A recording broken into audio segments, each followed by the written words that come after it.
Hey, what's up, everybody? Welcome to Flat Out Insights. I am your host, Chris Bailey, with our other host, Michael Solomon. We are back doing another live episode. Michael, how's it going tonight? Going great, going great. Been looking forward to this. Yeah, I mean, we've been talking about this show for a long time, and Yep. you know, with this show, um, we've had technical issues for the last hour again. So if you guys are familiar with Flat Out Insights, of course, always technical issues. I'm streaming live from our phone. Something's gone wrong with the computer system again. So, of course, this is how this goes. So, you know what?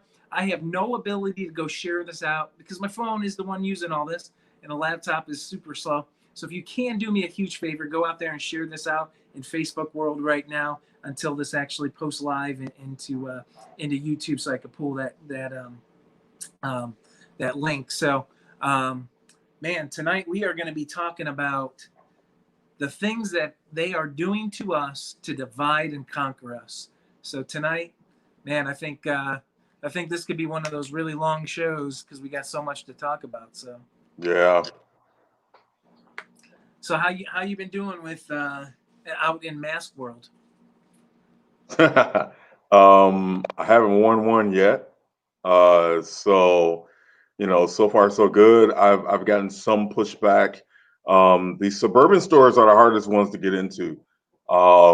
They're a bit more draconian about it, but so far I haven't worn one. Even on assignments when I'm shooting, I've managed to evade the mask for now. Yeah, I mean, I was at Mark's.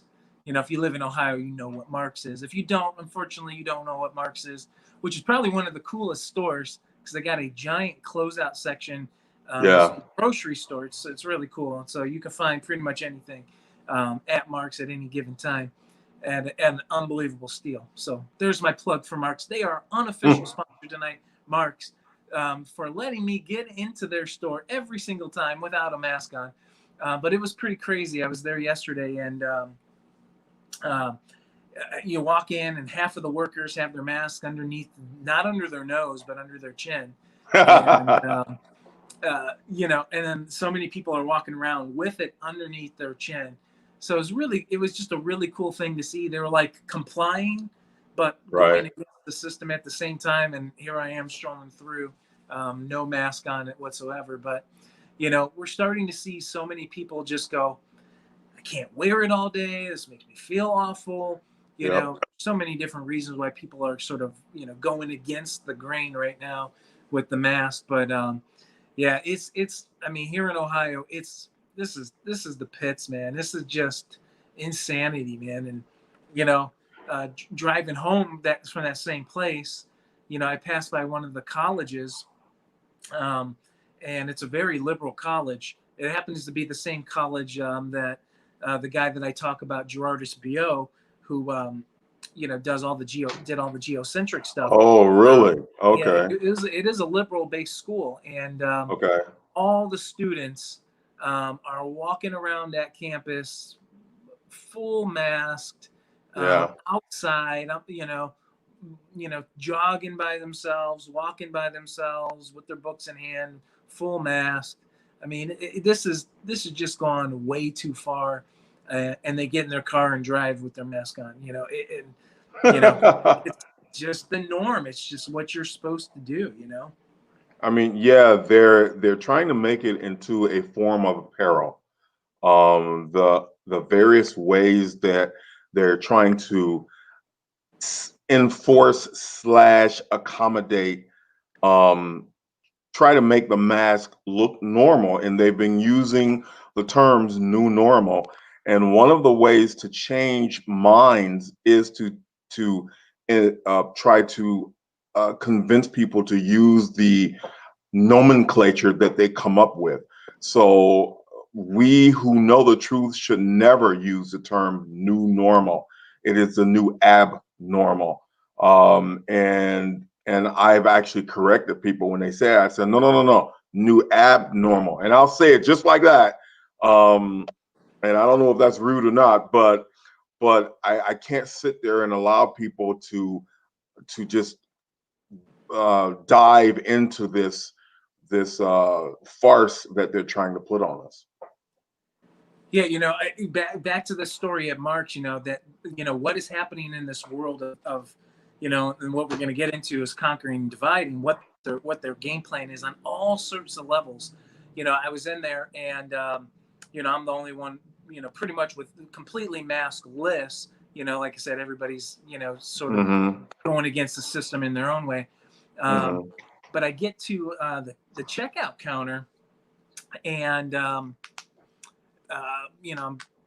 checking out, and there's this guy as the cashier, and he says to me, I thought he was going to say something about my mask, but he looks over at me and says, I'm not even kidding. He said, "Cute shirt," and he said it in a very feminine way, and so you already knew what where he stood, and Yeah. Cute shirt, and it wasn't this shirt, big shout out to this was my segue into Space is Fake. Go check out spacesfake.com. Big shout out to you guys. They hooked us up with this shirt. So absolutely awesome stuff, awesome people. Space is Fake, great gear. So, and of course, if you are watching Flat Out Insights, you already know, we know that space is fake. Totally fake. The other unofficial sponsor for Flat Out Insights, Marks of Ohio and Space is Fake. There we go. So man, it's late. You guys are gonna get a little bit of some rambling tonight, and probably maybe a little bit of slap happiness out of me. And you're gonna get some chuckles and laughs from Michael Solomon. So welcome to Flat Out Insights, everybody. I see more people are jumping on, so I appreciate you guys being here tonight. So if you can help share this out with everybody tonight. So yeah, I mean, so Michael, we've been talking about doing a specific show, and we're gonna work that into what we're talking about. Maybe we can start out with that, but hey, we're not gonna sugarcoat anything. We're not going to talk about. No, we don't have time for that. Yeah, we're not going to talk about things in a certain way that. PC with it. Yeah, exactly. So, and that would happen to be race. Racial issues is like it's forefront. I mean, you got COVID, and you've got the Black Lives Matter movement, just forefront going on in this world. So, that's what we're going to be doing. We're going to be talking a little bit about that tonight. We're doing our special Ivory and Ebony hour, so there you have it. So we're going to come from two different perspectives, and hopefully, bring you back to the only true perspective that matters, which is the biblical perspective of these things. So, that's right. Yeah. I mean, that's it. I mean, one of the things that I'll say before we start is, there are two types of people in this world, and that's it. We see so much division going on. We see liberal, we see conservative, we see Democrat, Republican, we see black, we see white, we see every shade in between. And, at the end of the day, there's two types of people in this world. There are the lost and there are the found. There are the unbelievers and there are the believers. And, what we see when we see, all of these things out there, we see a bunch of people rioting, we see looting, we see dangerous situations happening from groups of people who are lost at the end of the day. And our goal isn't to look at them and judge them based upon what they want us to do, because they want to divide and conquer us. They want us to look at, skin color, or, these young people, these liberal white college kids. They want us to pin ourselves against them.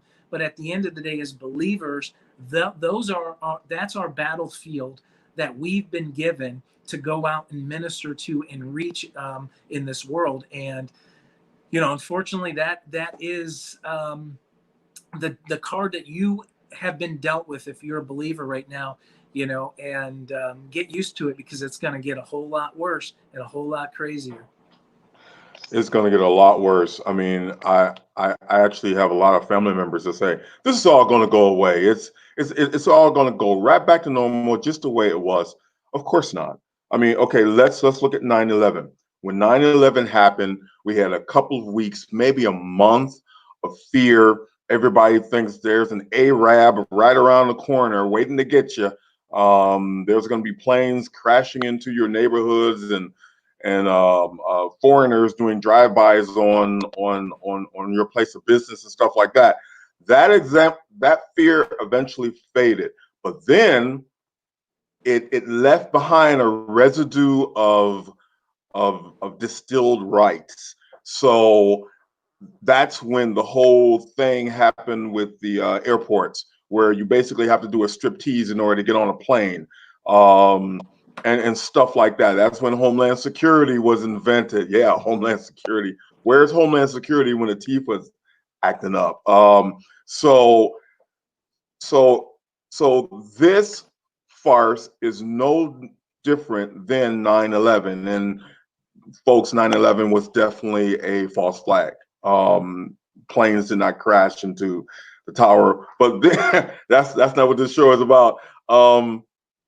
But that's the And start. But that's the start of it, though, Michael. I mean, for true, many true, people, that was that awakening moment for them. Just that's like, true. and I think that's why so many people who, started out that way have been easily able to see the lies of everything, including the lies of NASA and all the things that we talk about all the time. They've been able to see those easy, and then they've been able, if they were, non-spiritual people before, then they've come and actually been able to accept the biblical narrative much, much more That's over the true. last few years. That's true. That's true. Um, so So when this thing, what's going to happen is they're going to escalate. They already managed to, and when I say they, I'm talking about the scum elite. And for those that know me, I don't call the elite because that's kind of a compliment, don't you think? I prefer to call them what they are. They're scum. All right. Their goal in life is to control and to kill and to destroy and to rape and do anything that's bad. That's what they want to do. So I call them scum elite. But the whole point with their power grab, because that's what this is, and it's not just Corona, it's Antifa, Black Lives Matter, and a bunch of other political stuff, because the whole strategy is rooted in politics. Um, Corona virus has nothing to do with health. It's a complete political move, and if now that they have managed to train the populace and the test has been executed and they found out, hey, most people really will do exactly what we say. Wow, they're not going to give that up. All Mhm. right, it will get worse. So I mean, we haven't even hit the vaccine yet. Okay, so now that most people will self asphyxiate, because that's basically what they're doing. First they self incarcerate, because there was never a need for a quarantine. It was self incarceration. It was not quarantine. So everyone agreed to self incarcerate. Now they agreed to self suffocate or asphyxiate. Okay, so I mean, the powers that be are just going nuts and say, "Wow, this is great, man." I mean, they'll just do anything we say. So Mhm. now, when the vaccine comes along, okay, they're going to put more division on us. And instead of hitting us with martial law, and I'm not saying that's not going to happen, because eventually they're going to have to deal with people like me, Chris, and millions of other people that are awake and that dare to think. All right, they're going to have to deal with us eventually. But now, instead of martial law, they simply get us to fight each other. All right. And that's where the divide and conquer comes in. That's where people are reporting people who are not wearing their mask and stuff like that. Power to the cowards. I mean, they they are teaching us to go against each other instead of fighting them, and they are the true enemy. So this whole thing is about divide and conquer. Um, Social Yeah, distancing, it's all aka political. divide and conquer. Yeah, and it's all for political gain, Oh and yeah, and I would say both sides of the party are being so played right now. yeah, And obviously we don't know, We don't know what their next move is going to be, but we have a great idea what it's going to be as we can just watch and see this. I mean, look at these things, they're never going to end. When it comes to, we take a look at what's happening, social, injustice. Anytime that a police officer, doesn't matter what the police officer is, if he's white, if he's black, you're going to start to see every single case be magnified, right? We're dealing with a case in Florida right now, where supposedly the guy stole a gun, and maybe there's new details. The last I've heard was that he stole a gun from Dick's Sporting Goods, and ended up getting shot, by police. We're going to bat for criminals, right? We're out there fighting for criminal activity, right? Michael, you go out every day and ride your bike every day. LeBron James put out a tweet every day that literally my people are being hunted down in the streets. Have you ever felt that way when you've left your home to ride your bike up and down the street? Have you felt like you've been hunted? Well, let me see. No, never. And I live in a pretty, let's see, it's predominantly white with a spattering of East Indian, Asian, and Black. Um, and I have a house in a cul-de-sac that's predominantly white, and most of my neighbors are actually police officers. I ride my bike at all times of the day. Whenever I can get out, it's not the same time every day. Sometimes it's at night, and I have my little headlights on my bike and all. No, I have never felt like I was in danger at all. No one looks at me funny. Everybody waves at me because they're used to me and my weird bike. And it is a weird bike too. It's a cool bike. yeah, Yeah. yeah, it's a recumbent. This is 76 inches. It's pretty long. Um, and people kind of know me because of that. And I ride along with other people who ride, people who jog. I pass them, say hi. It's a very nice neighborhood, and the police here are great. I really like them a lot. But I have Are they never felt is it a threatened. mixed is it a mixed race police squad, or is it? Predominantly white, but it does have some Black officers. Um, but it's predominantly white. And I, when I ride my bike, I actually wave at the police and they wave back. I mean, I mean, I've, by you saying that, Michael, I mean, what most people are going to say, down to, especially the young white liberal crowd, what they would say to you right now is that Michael Solomon is an Uncle Tom. He's this because he just didn't shove people down. He didn't immediately cut them down like you should be doing, right? And right. I think what we've gotten so far away from is looking at it biblically, looking at this scripturally, and knowing what we're supposed to do as people. We are accountable for all of our actions, right? There's so many people out there, in standard evangelicalism, right, where we've tossed away God's laws, and oh well, we don't need to do this and we don't need to do this. And if we took that same mindset, which is not even close to being the truth of what the word says, but if we took that same mindset and put it into how we lived every day, if we lived lawlessly in our life, according to the laws of the land, we get ourselves in trouble, right?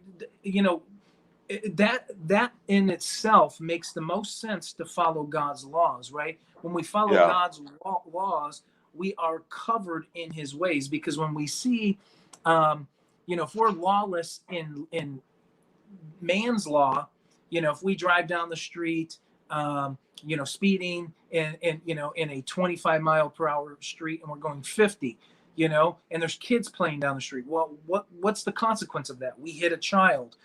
You go to jail for manslaughter because you were driving 50 in a 25. Mm-hmm. You know, Mm-hmm. there's these laws in place. So when we act lawless, when you do certain things that are lawless, you have to pay the penalty for them. And I think, you know, I'm not speaking anything that's groundbreaking here, but this is where we've gone so far from. You know, we've gone so far from that. So if Michael, you were, you know, if you were driving down the street and you were flipping off the cop every time you saw him, and you were getting out and taking a leak in your neighbor's yard because you didn't like him, and you were, you know, your dog, you were throwing, you know, bags of, you know, dog, you know, fecal matter at them, right? You know, lighting on fire. If you're doing these things and selling drugs, maybe you would be hunted in the street. Maybe when they saw you and said, this guy's a bad guy, we got to do something about this, right? I think that is the correlation that we've just gotten so far away from. You know, great example is we have a guy, you know, that lives on right around the corner from us that we've come to find out. And he, neighbor has verified.com. So they've been checking all the people in the neighborhood. And we discovered there's a guy on our street. He has 29 charges for burglary, all sorts of theft, down to even trafficking was in his past. And it didn't give anything sexual, but that's only probably because he's never been caught for that stuff. So anytime there's a break-in in the area, everybody knows it's this guy. And so we know this now because we can see this is the guy who's, you know, and he's still doing it. We know he's still addicted to heroin. This guy has a target on his back. He's the guy being hunted. And I can tell you one thing: he's not black. He's white. This is a white guy. We have a mixed street. The cops don't bother anybody who's acting normal, having these issues. The people that are getting in trouble are the ones that are actually doing things to get in trouble. So until we as a people, human race, we take responsibility for our own actions and we judge others based on their own actions, you know, this is that crux of this issue. And we see this movement moving towards an agenda. This is so far beyond common sense. You know, look, I believe in police reformation big time. And later I'm going to share some stories about the connection, the Masonic connection to some things going on here in Ohio in regards to trafficking, all sorts of stuff. And I'll share the whole story here. But you know, we have individual cities here, private cities, where, you know, the police are out there, frankly, to just make money for the city, right? They're to pull people over. You know, if you're going 3 miles per hour over the speed limit, they're going to bust you. We have these cities that are so strict, and all it is to bring in money for the city, which ultimately pays their salaries. So you can see the agendas behind so much, and police are to be for the people. They're there to serve the people, to make sure that our communities are safe. And big shout out to all those that are doing the right things. You know, and I know cities, and look, it's not necessarily even the people. It's in those regards, it's the cities that are demanding their officers to do these things. And I'll mention the city in a little bit. One of the really, I believe, almost probably borderline satanic, what's really truly behind all of that. As I'll share a little bit more about that, and some stuff that hopefully will blow some people away, and just show really, in this thing of dividing and conquering, they're not even addressing any of the real issues out there, which is, you know, everything that, you know, guys like Through the Black and all the things that we've discussed before in the past, of child pedophilia to, you know, child trafficking, you know, all of these things that are out there that are just being swept under the rug by these main people. So, you know, I do believe in that we do need some changes. Sure. You know, and we can always improve, but, you know, we've got to look at these things as, you know, are people being hunted down the streets. And, you know, maybe, you know, you could speak about, you know, maybe some of your experiences, and, you know, what you feel is, you know, in regards of racism, you know, where do you see America in regards of racism today? and maybe some of your experiences that you've dealt with in the past. I want to make a comment on my neighborhood too. The way you did with that gentleman with the long rap sheet. There's my city is really peaceful to live in. It's the most peaceful place I've ever lived, actually. Um, but there's this one spot, is this one apartment complex, and the police are there every day. Okay, and it's full of drug dealers, prostitutes, and all kinds of craziness. And I know that for a fact because we had a friend that actually lived there, and I'm so glad she moved out because it was insane, and the police are there all the time. Now, I'm Black. There's a lot of Black people that live in that apartment complex. Not all, but a lot of them. And the police don't mess with me. As far as my experience with racism, um, I'm an artist, and I've also been a devout Christian my whole life. So my experience with racism has been more extreme. It's been either nothing or totally nothing or totally violent and life threatening. One or the other, you know. Um, and and so I never lived in a time period because I'm too young to to have had any experience with Jim Crow or anything like that. And I'm going to explain what Jim Crow is for those that have never heard of it. But in my life, it's been more, just trying to grow myself, grow my career, and meet different people and stuff like that. As far as people wanting to hurt me because I have brown skin, my my thing was I'm a Christian. My God is God. So if they wanted to actually attack me, good luck with that because I actually have the upper hand. So and I have stories where that has actually happened. People have tried to kill me because I'm brown, and they lost every single time. Now my story is a bit unique, I guess, because I haven't heard that a lot. But I grew up with a faith in Yahshua and that he can deal with anything. And so I was never afraid.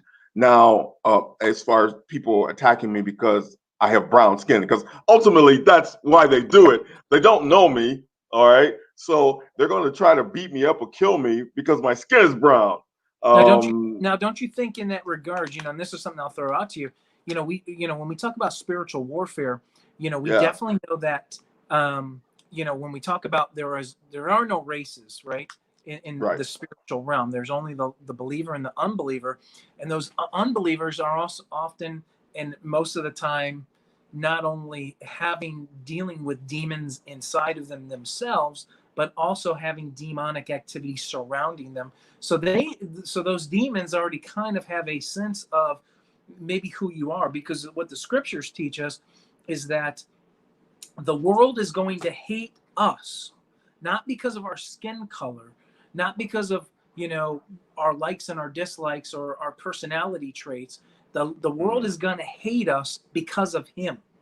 And maybe there's that aspect there too where it could be racially driven, but it could all be a demonic spiritual attack at the same time, which is made to look like it is racism, when actuality it's just nothing but demonic activity at the root core of what's happening. I totally agree with that. And a matter of fact, I would even go as far as saying, and this statement is not to minimize racism. Not at all. Racism is horrible, okay? Especially when you go further back in time in the United States. It was horrible. But at the end of the day, ultimately, racism is a psyop, okay? It is one of the original ways to divide and conquer, to keep us apart from each other, so that we will not fight those that are really trying to oppress everyone, okay? Because racism isn't good for anyone. even the people who are in quotes on top. All right, it's not good for them either. Um, so racism is a lie. It is specifically designed to make us hate each other, to give us some false excuse to dislike another person for some ludicrous, ridiculous reason. And all the reasons are completely ridiculous. I mean, if you study history, you're constantly shaking your head and say, "Did people actually believe that?" You know. So I have relatives, my mom and older aunts. Um, I was too young to talk to my grandparents about stuff like this, but my grandparents probably would have told me a bunch of things. I had a family friend who was 109. Oh boy, she went through it all.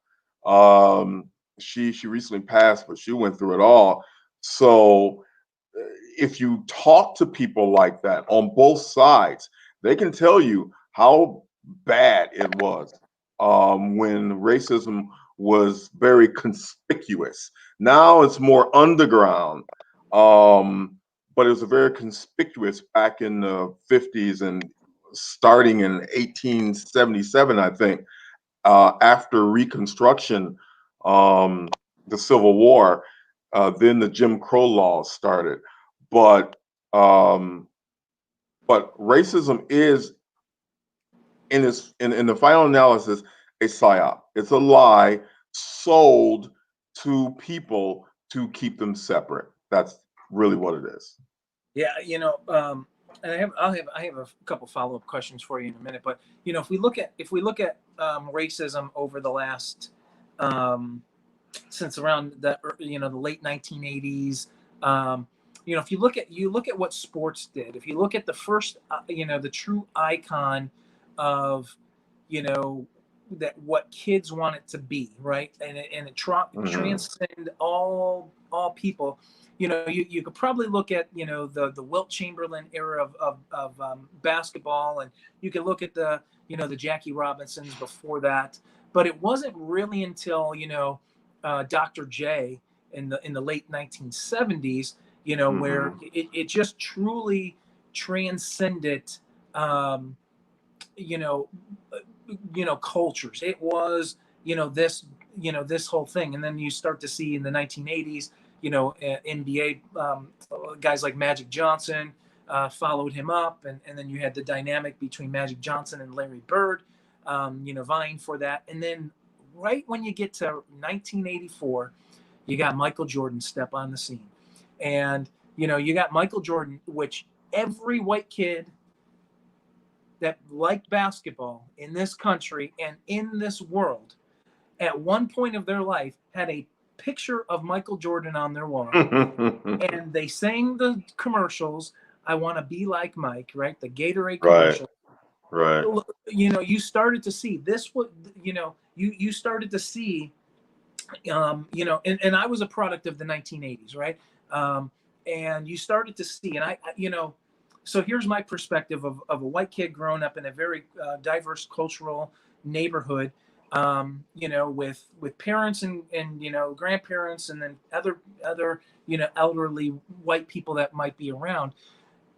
You've heard it. You go to a friend's house and then they say an off-color joke, and you're like, that's not cool. What, you start to that was like the trend that you started to see back then. And then you'd go around, you know, black families, and you had friends, and you would hear white off-color jokes, and you'd go, hey, Sure. this isn't cool. This was just kind of the norm. It was, like the whole, uh, you know, George Jefferson, um, you know, that whole thing, the Archie Bunker, Right. George Jefferson mentality. But once you started to see sports, come in, which was, um, start to just totally transcend that. Um, you saw everybody wanted to. Michael Jordan wasn't. He's not black. Michael Jordan is Michael Jordan, right? It's Yeah. transcended, all of these things, and then that's when you saw, the music stars and all of these things and the actors. Actors as well. Right. Yeah, it was, and nowadays you have, the NBA players today, and they make obscene amounts of money. You know, we're talking some of them $40-50 million a year with NBA contracts, and $40-50 million a year on, you know, endorsement money. So, you take it back to like a guy like Lil Wayne, who goes on Fox Sports, and he talks about the state of racism in America. And, you know, he was 33 at the time. And, you know, he said he's a young black man who has never experienced racism in his life, and is a multi-millionaire, has everything at his fingertips, money, women, girls, drugs, whatever he wants, he's got. And when he does his shows, he said he was saying when he looked out at the crowd, all he saw were white faces. And he said, to me, that was an indication that racism doesn't exist any longer, or at least in the majority, because here is a young black male, you know, who dream, you know, they have these inner city dreams of making it one day and getting out and, you know, living this life. And, you know, here's this guy, you know, at the pinnacle of his genre and his career, and he is untouchable.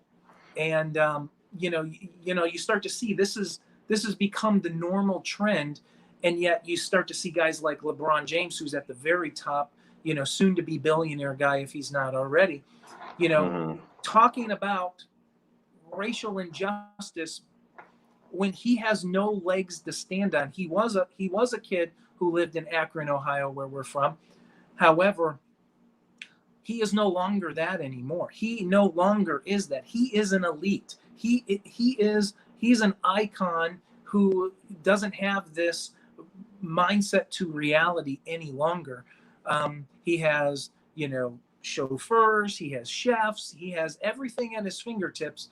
And then he comes out with these statements which tell other people, yeah, you're right. But nobody can relate to LeBron James. Nobody can relate to Michael Jordan. Nobody can relate to, you know, these guys out there, because, you know, we just can't be those guys. We can't even be the lowest paid player in the NBA. The majority of us, they're on a different level financially. It changes the game. It truly does. And we live in a country where, you know, that is dramatically changed. You know that, and I think that is part of the psyop as well, where you know, you go back and look at, and maybe you'll have some perspective of this as well. You know, I was talking to Larry Gators about this, and you know, when it comes to the entertainment factor, is that we're telling our young black men and women in this country is the only way you're going to make it is if you're an entertainer. And and that was what they were in the 1920s and the 1930s in the clubs, right? The white people would go and be entertained. And so what are they doing? They're just entertaining more. And, you know, this is part of that system. And if you haven't watched the Larry Gators video where he talks deeply about the Boule Society and who truly controls what is going on, especially in the black community, traces back to the Boule Society, which is all part of Prince Hall Freemasonry, which is, you know, which I'm going to talk about a little bit later. But it all centers around who's truly in control and what is the end game here. You know, we can go and have guys making $40-50 million a year, having 15-20-year careers, and have endorsement money out the wall, and yet they're going to claim that there is an injustice in this world, and but yet there very may well be, because if they are being puppets in this, Charles Barkley, NBA player, he said this. He does his talks and goes to different schools, and he goes to white schools, he goes to black schools, and you know, and he asks the same question: what do you guys want to be when you grow up? And he says, in the white schools, he asks, how many of you want to be doctors, lawyers, you know, those types of professions? 80% of them raise their hand. He asks, how many of you want to be sports players? 20% raises their hand. Then he goes to the black community schools, and it's exactly opposite. 80% raise their hand that they want to be movie stars, musicians, or sports players. And see, this is a lie, and this tells us that because we're all God's, we are all made in His image, all of us. Mm-hmm. All of Mm-hmm. us have been made. And if anybody says anything different, whether there be Black Hebrew Israelites, whether they be Ku Klux Klan, they're all from that's a demonic statement to say that someone is not made in the image of the Almighty God, right? And because Scripture tells us that. And this is the lie that they continue to perpetuate on us each and every day. We have been fearfully and wonderfully made, and we aren't. We weren't. There are people who have great talents in certain things, but you know what? If we're going to segregate a group of young people and based on their color and say you're just going to be a basketball star, you can be a football player, you can be a musician, you can be a rapper and entertain us, you know what, that is from the pits of hell as well, because you know what, we are God's creation. We are, we have gifts and talents, and we have those abilities, and that is part of this system and part of this realm as well. And and it's just continuing. And now they're the ones going to go out and fight for, things that are like criminal activity. So Yeah, I mean, boy, that's a lot. Let me just say this, that when I was growing up, my life has been into art and science as far as career is concerned. When you go into the arts, especially commercial art, where you actually go into a place and you design a billboard, or you're actually doing a commercial, or you're designing a brochure or something like that. You're going in and you're finding out what a person needs to communicate their product or service to their target audience, and then you create the art content to help them do that. In that world, when I was growing in it, there wasn't I didn't see any bigotry. It was all about, can you do this at my budget? I don't care what color you are. Case in point, when I graduated college, which was thoroughly mixed. The college I went through was it's a small technical school actually called Virginia Marty. It was thoroughly mixed. Black, white, Asian, Hispanic, you name it. It was thoroughly mixed. And so when I graduated, while I was going there, I got an internship at Mount Sinai Hospital. Now they no longer exist, but they were a hospital that were completely controlled by the Jewish community in Cleveland. And Jewish people and blacks have had issues in the past. So I got in there as an intern for about 9 months. And then after that, they kept me busy for 4 years. I was doing photography for them for 4 years straight. I even did their annual report, and the annual report in my world is a big deal, a really big deal. So in the art world, it's different. Um, Color is not an issue. Now, when Maria, my wife, she was put into a school, a Catholic school that was all white. She was the only black student, and she could tell you, I wish she was here to tell you this, that her experience was pretty bad. When she first got into school, they told her, we don't want to talk to you. We don't want to sit next to you. They literally said that. Okay. It wasn't an innuendo. I mean, they literally said that. We don't want to talk to you. We don't want to sit next to you. And they got angry at her because, of course, my wife was an excellent student and she raised the curve. So they had to work harder, and they hated her even more, which is kind of on the wimpy side.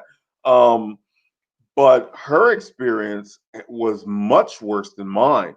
And now here's the interesting part.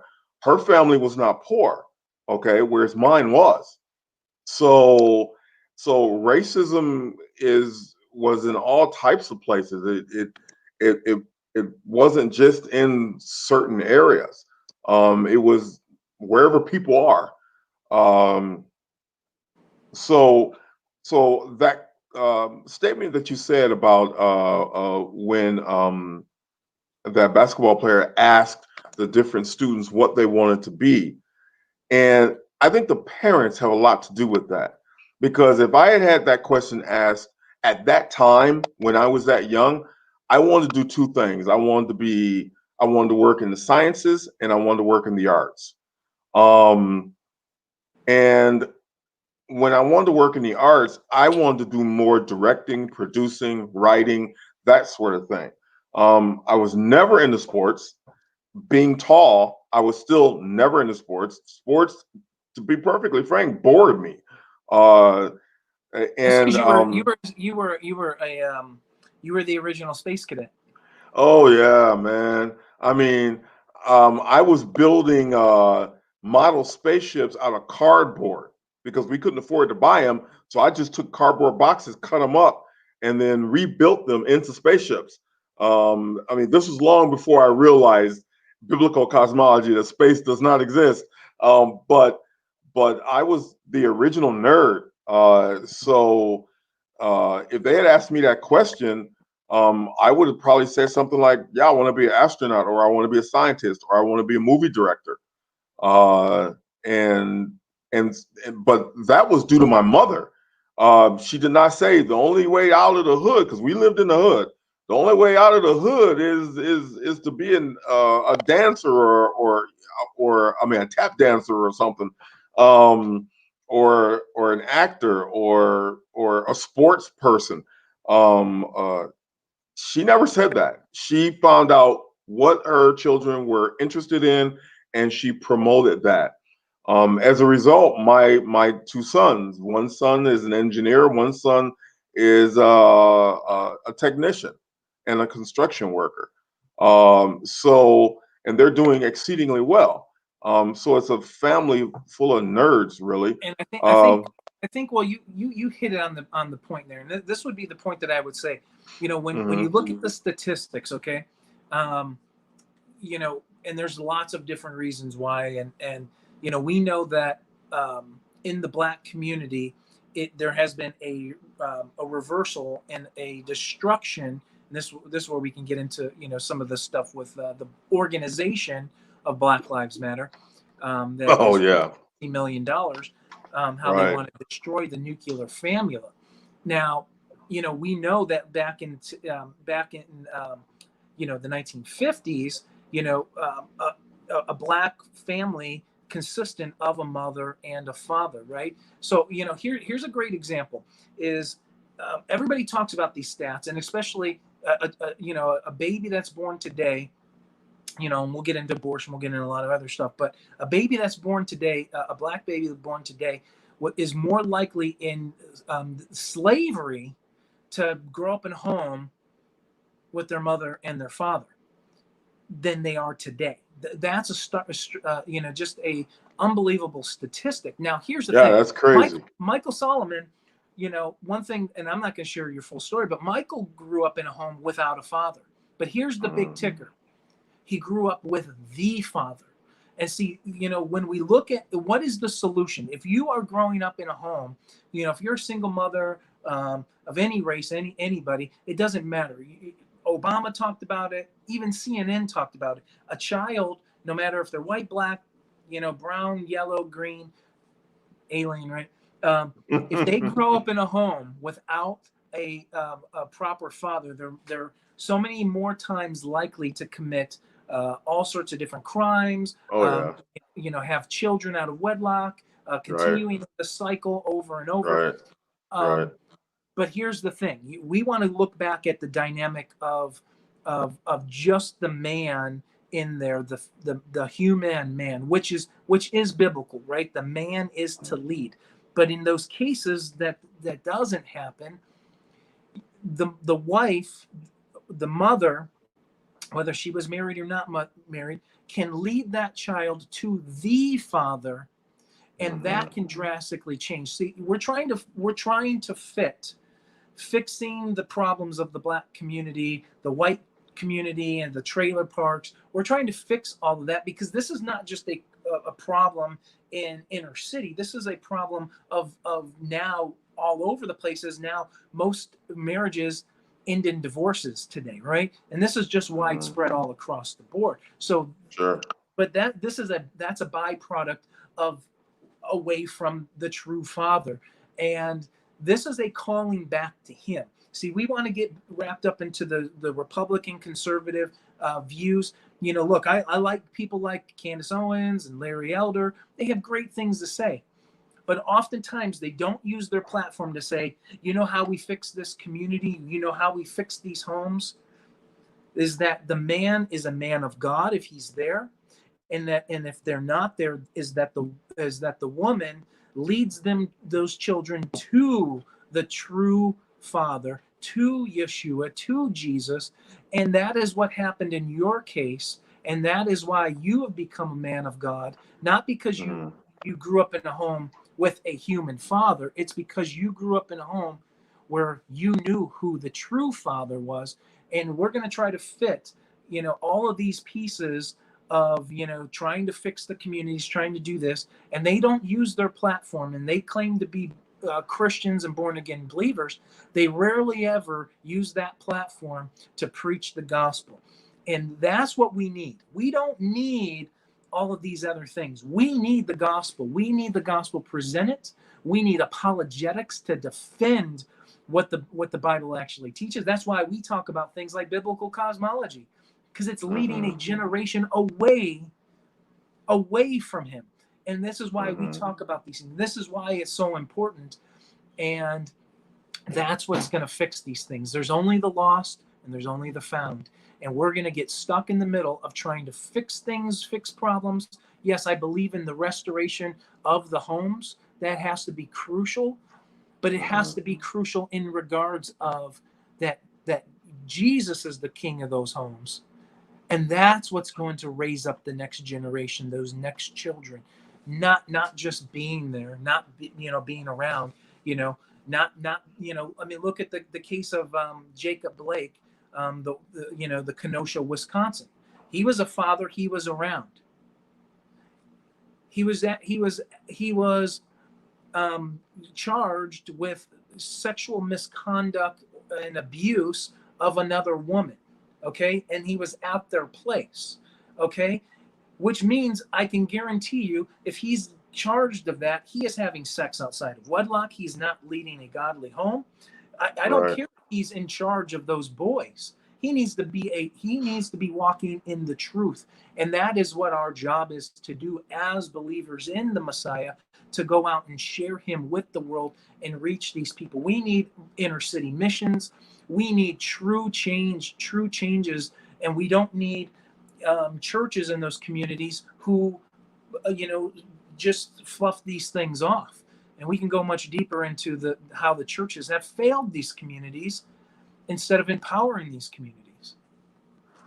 Oh wow, the churches. I want to make a comment on couples staying together, because it's been a lie that Black families, they've been falling apart for decades. My grandparents stayed together till death, all right, and raised amazing children, all of them very successful children, well adjusted. My wife's parents were the same way. They raised 7 children as a married couple, and all their children are like brainiacs. I mean, they're like geniuses, man. My wife's family is scary smart.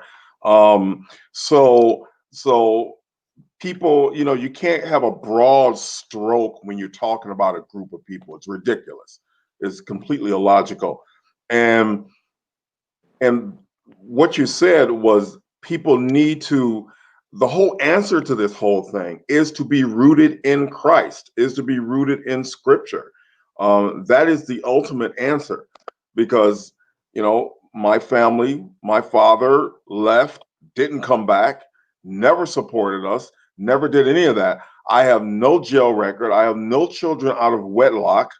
All right. Um, I mean, all that typical stereotypical stuff never happened to me.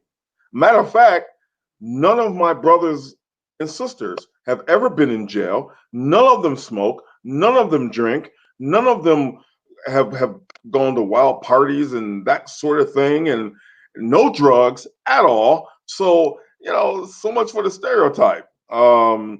So that's what happens when you raise a family, when you raise children in the Lord. We had a rough childhood. Sometimes we didn't know where our next meal was coming from, literally. In the dead of winter, before they stopped doing this sort of thing, in the dead of winter, our gas was turned off because we couldn't afford to pay it. Okay. So we had a rough life, but my mother continually raised us in the Lord, and it worked. So that ultimately is the answer. Yeah. And I think that comes back to the next step is, the not only what instilling in you, um, who the Messiah was and how to walk and serve him. She instilled into you, you know, getting an education, working hard. Right. Those are the things that I believe in this country. We can say whatever we want about this country. We get what we put in. You know, Sure. um, and you know what? There may be some people, um, and I will say this: business is not about what you know, and this is a phrase that every person in business knows. Business isn't what you know, it's oftentimes who you know. And so right there, right off the bat, you already can see a racial slant. Why? Because Hmm. business isn't necessarily always what you know, because you can always learn that. It's who you know. And so you have to consider that in the play. Well, I'm going to hire so and so's kid because, we went to high school together and, Hmm. they happen to be white, and I'm white, right? You start to see that whole realm and but that Sure. happens, in black communities as well. Like, hey, Sure. this guy goes Yeah. to my church. I'm going to hire Sure. him. This guy, we were on the same football team together. I'm going to hire his kid, Yeah. but we can see that cross ends, as time changes, right? So you definitely do see, an aspect of humanity here, right? We hire who we know, we work with who we know, right? If I was to, Hmm. go and do a big panel show, I'm going to do a show probably with everybody I know because I already know what they're going to say and what we can say and how we can do that, rather than Hmm. bringing somebody I don't know, right? We do that, in the regards of the conference. If I don't know you, I need to either get to know you before I would have you be speaking at the conference, or, that was just an example, right? So, we definitely see that out there, as an aspect, and but then again, that's just life, that's business. Sometimes that's rooted in racism, and other times it's not, and that's why we see other things today where we have, specific laws, and you need to, out hire this. And a great case of this, I was telling you that story, is um, the story of Steve Nash. And I'm using another basketball analogy because, Okay.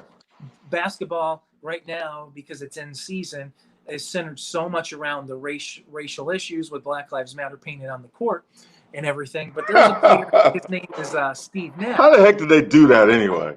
Hey, that's it's but again, it's not even about um, truly restoring the community, because again, they've raised $50 million, and yet have they built a school? Have they built Nope. programs? They haven't done any Nope. of those things which would Nope. truly impact the lives of these children, Right. which I believe Right. that should be happening and Right. absolutely need to happen. But Steve Nash, he's a white Canadian basketball player who retired a few years back. He is a two-time MVP, played for the Phoenix Suns, and he is one of the greatest NBA players in the last 20 years.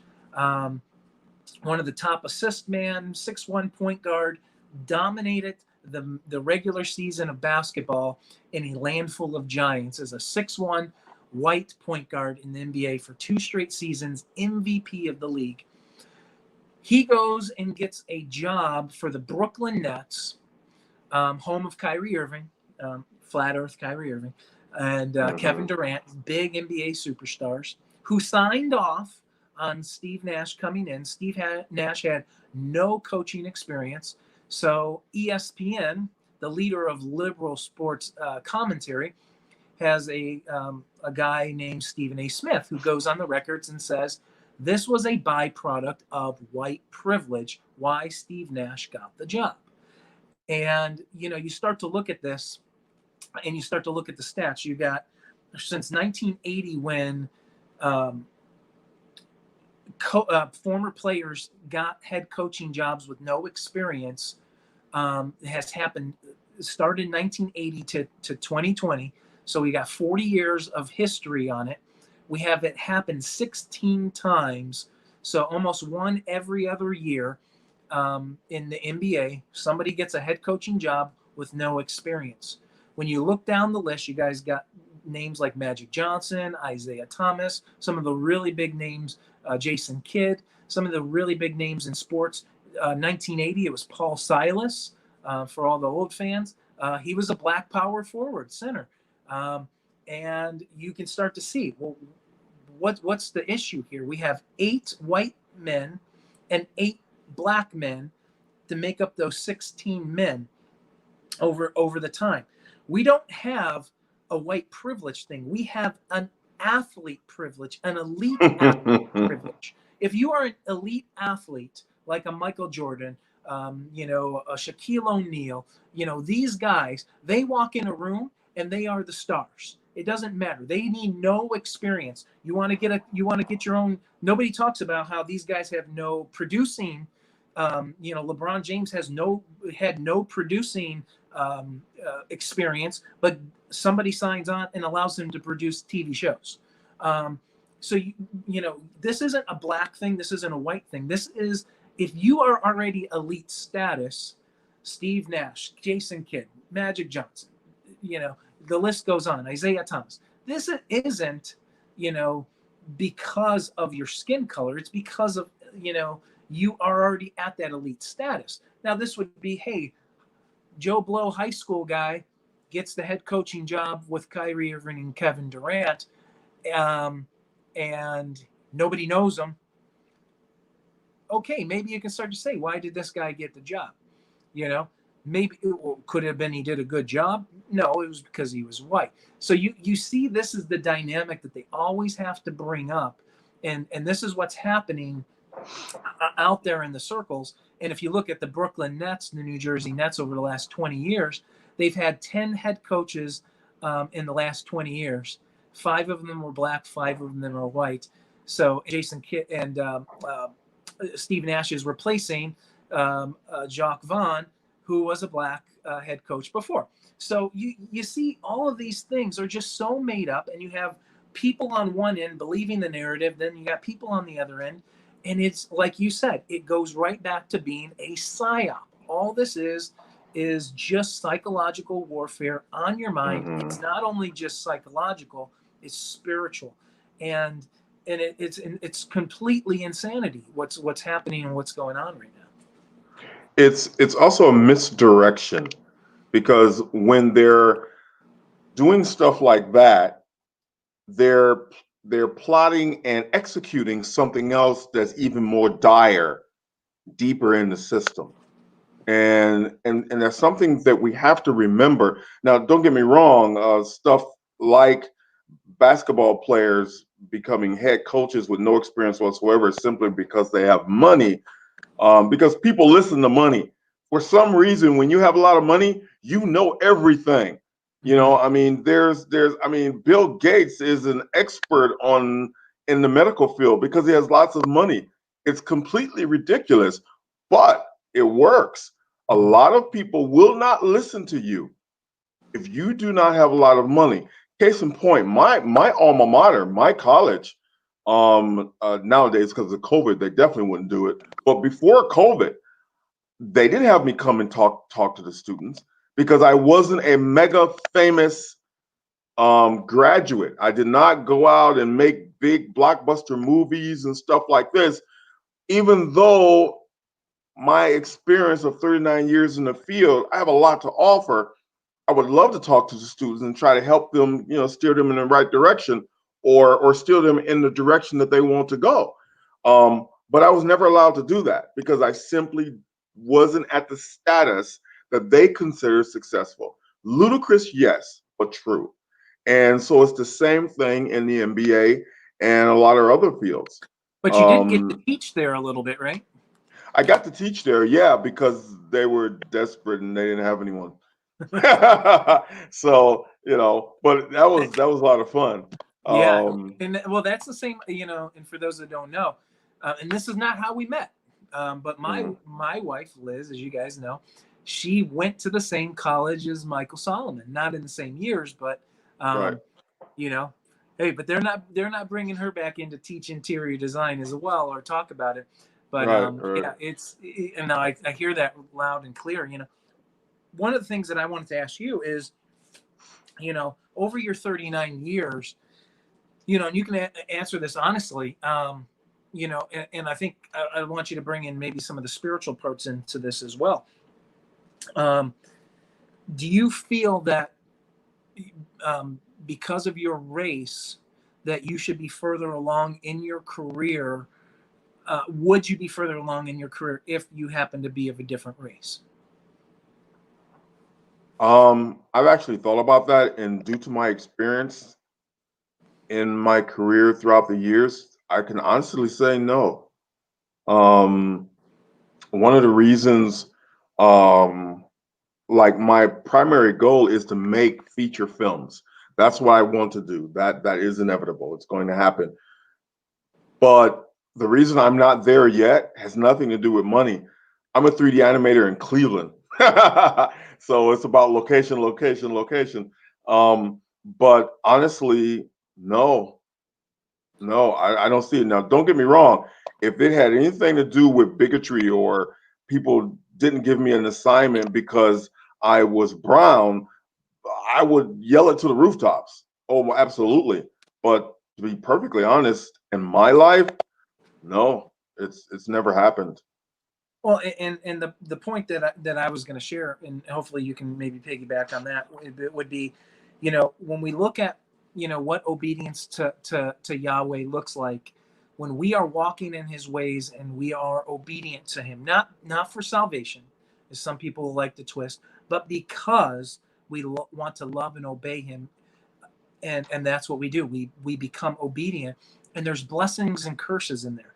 So whether we live in a world that is trying to keep us down because, if you feel that there is, that you can't get a job because of your skin color, because of this, I will tell you, if you are rooted in His word and you are a true believer, there are blessings in being obedient to Him. If you aren't being blessed, you look in the mirror, because He can push. He Yep. can push past racism. He can push past, Oh yeah. systematic racism. He can push past that and make you successful, or make you, live the life that He's called you to do. So even if these things are out there in a major way, the key to breaking that is Him.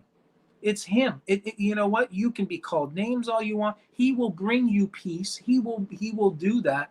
And so, because we're not, look, we're, we somehow think that in this country, that when we're talking about, race issues, that it only is, um, black people, right? When we're dealing with people from India, we're dealing with Native Americans, we're dealing with, the Hispanic cultures. So we're dealing with so much. We're dealing with people from Asia, all of that.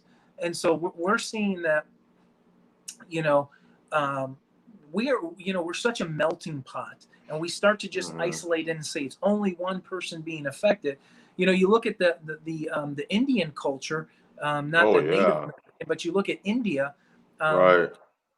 they are some of the most wealthy people, and a lot of them have very dark skin.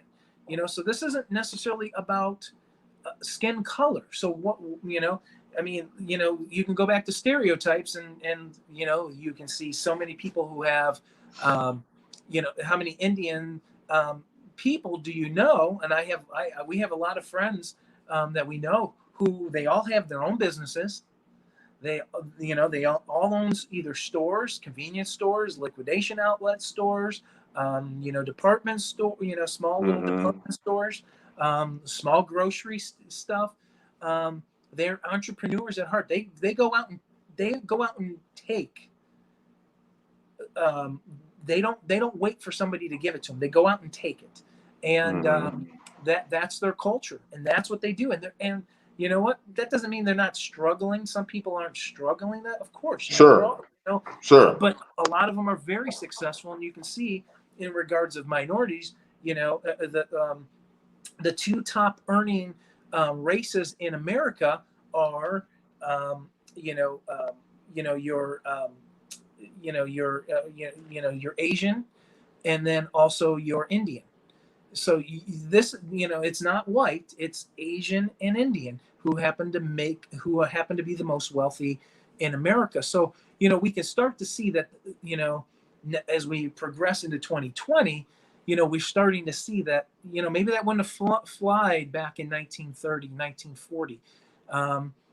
Things are progressing. They are moving in a better direction, but that does not eliminate, you know, racism. Of course not. We still know that they're at the heart. People have racist Sure. tendencies. They have, Sure. and I know you deal with it in even within your family as well, right? You've had some people say things on your side too. So Oh yeah. I mean, I wanted to go back to comment on something that you had said. When I first started my career, I knew that it was Yahweh's will for me to be a commercial artist. Okay. I didn't make that decision completely on my own. I said, do you want me to do this? You want me to do this full time? So Holy Spirit said, yes. So I said, well, that means he's going to open doors for me. Okay, fine.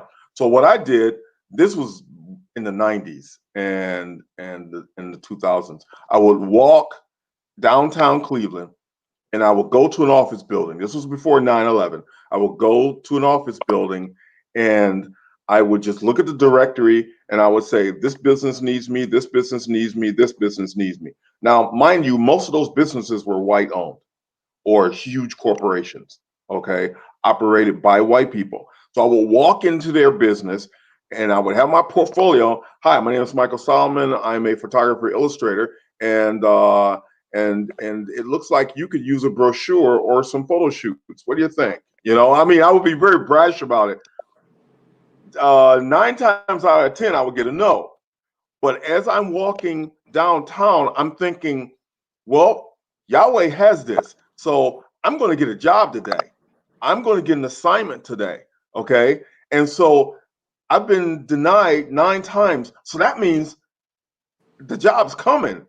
Every time I did that search, I ended up getting jobs. And those jobs were from white owned organizations. And they hired me because of number one, if there was any bigoted thing going on, the Lord cut that. He just cut it. Okay. And he opened doors for me. I remember I walked into this advertising company and I said, my name is Michael Solomon. I'm a photographer. I just wanted to introduce myself to you. They said, oh, okay, let's see your portfolio. Oh, wow, this is really nice work. You know what? We were just looking for another photographer to work on this book that we're producing for the Interstate Commission. Would you be interested? Yeah, sure. So that turned out to be a really nice gig, and I ended up in this big coffee table book and along with other photographers as well. I was a contributing photographer, and I just walked in off the street.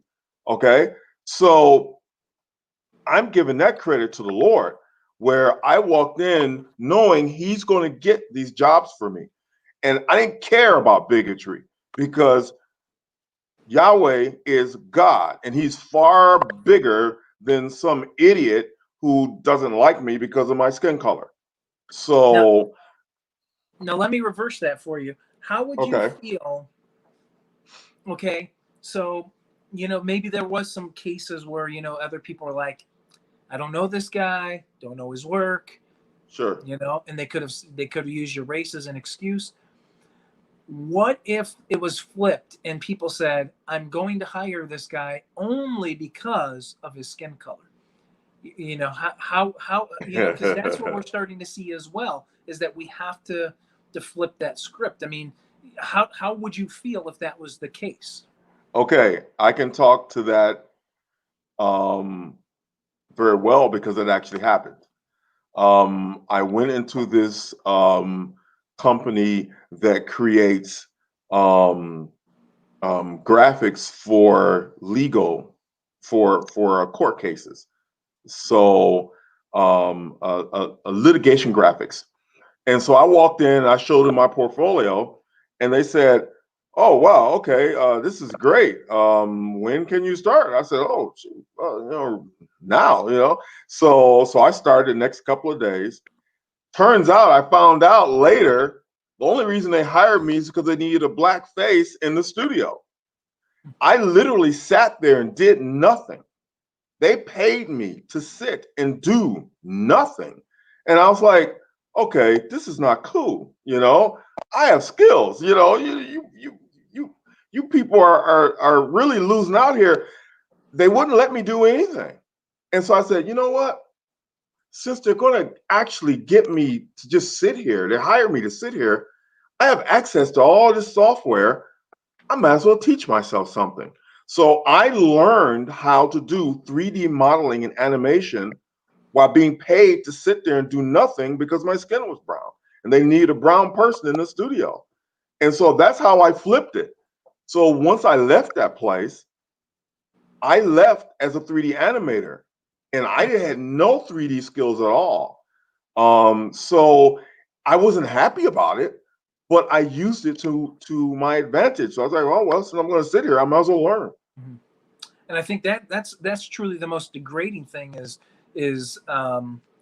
to give merit either way. Either one of those is such a wrong way to deny someone because of that, because that Hmm. that takes away from what we really should be doing, is basing everybody off of their abilities, their personalities, how the who they are as an Right, individual.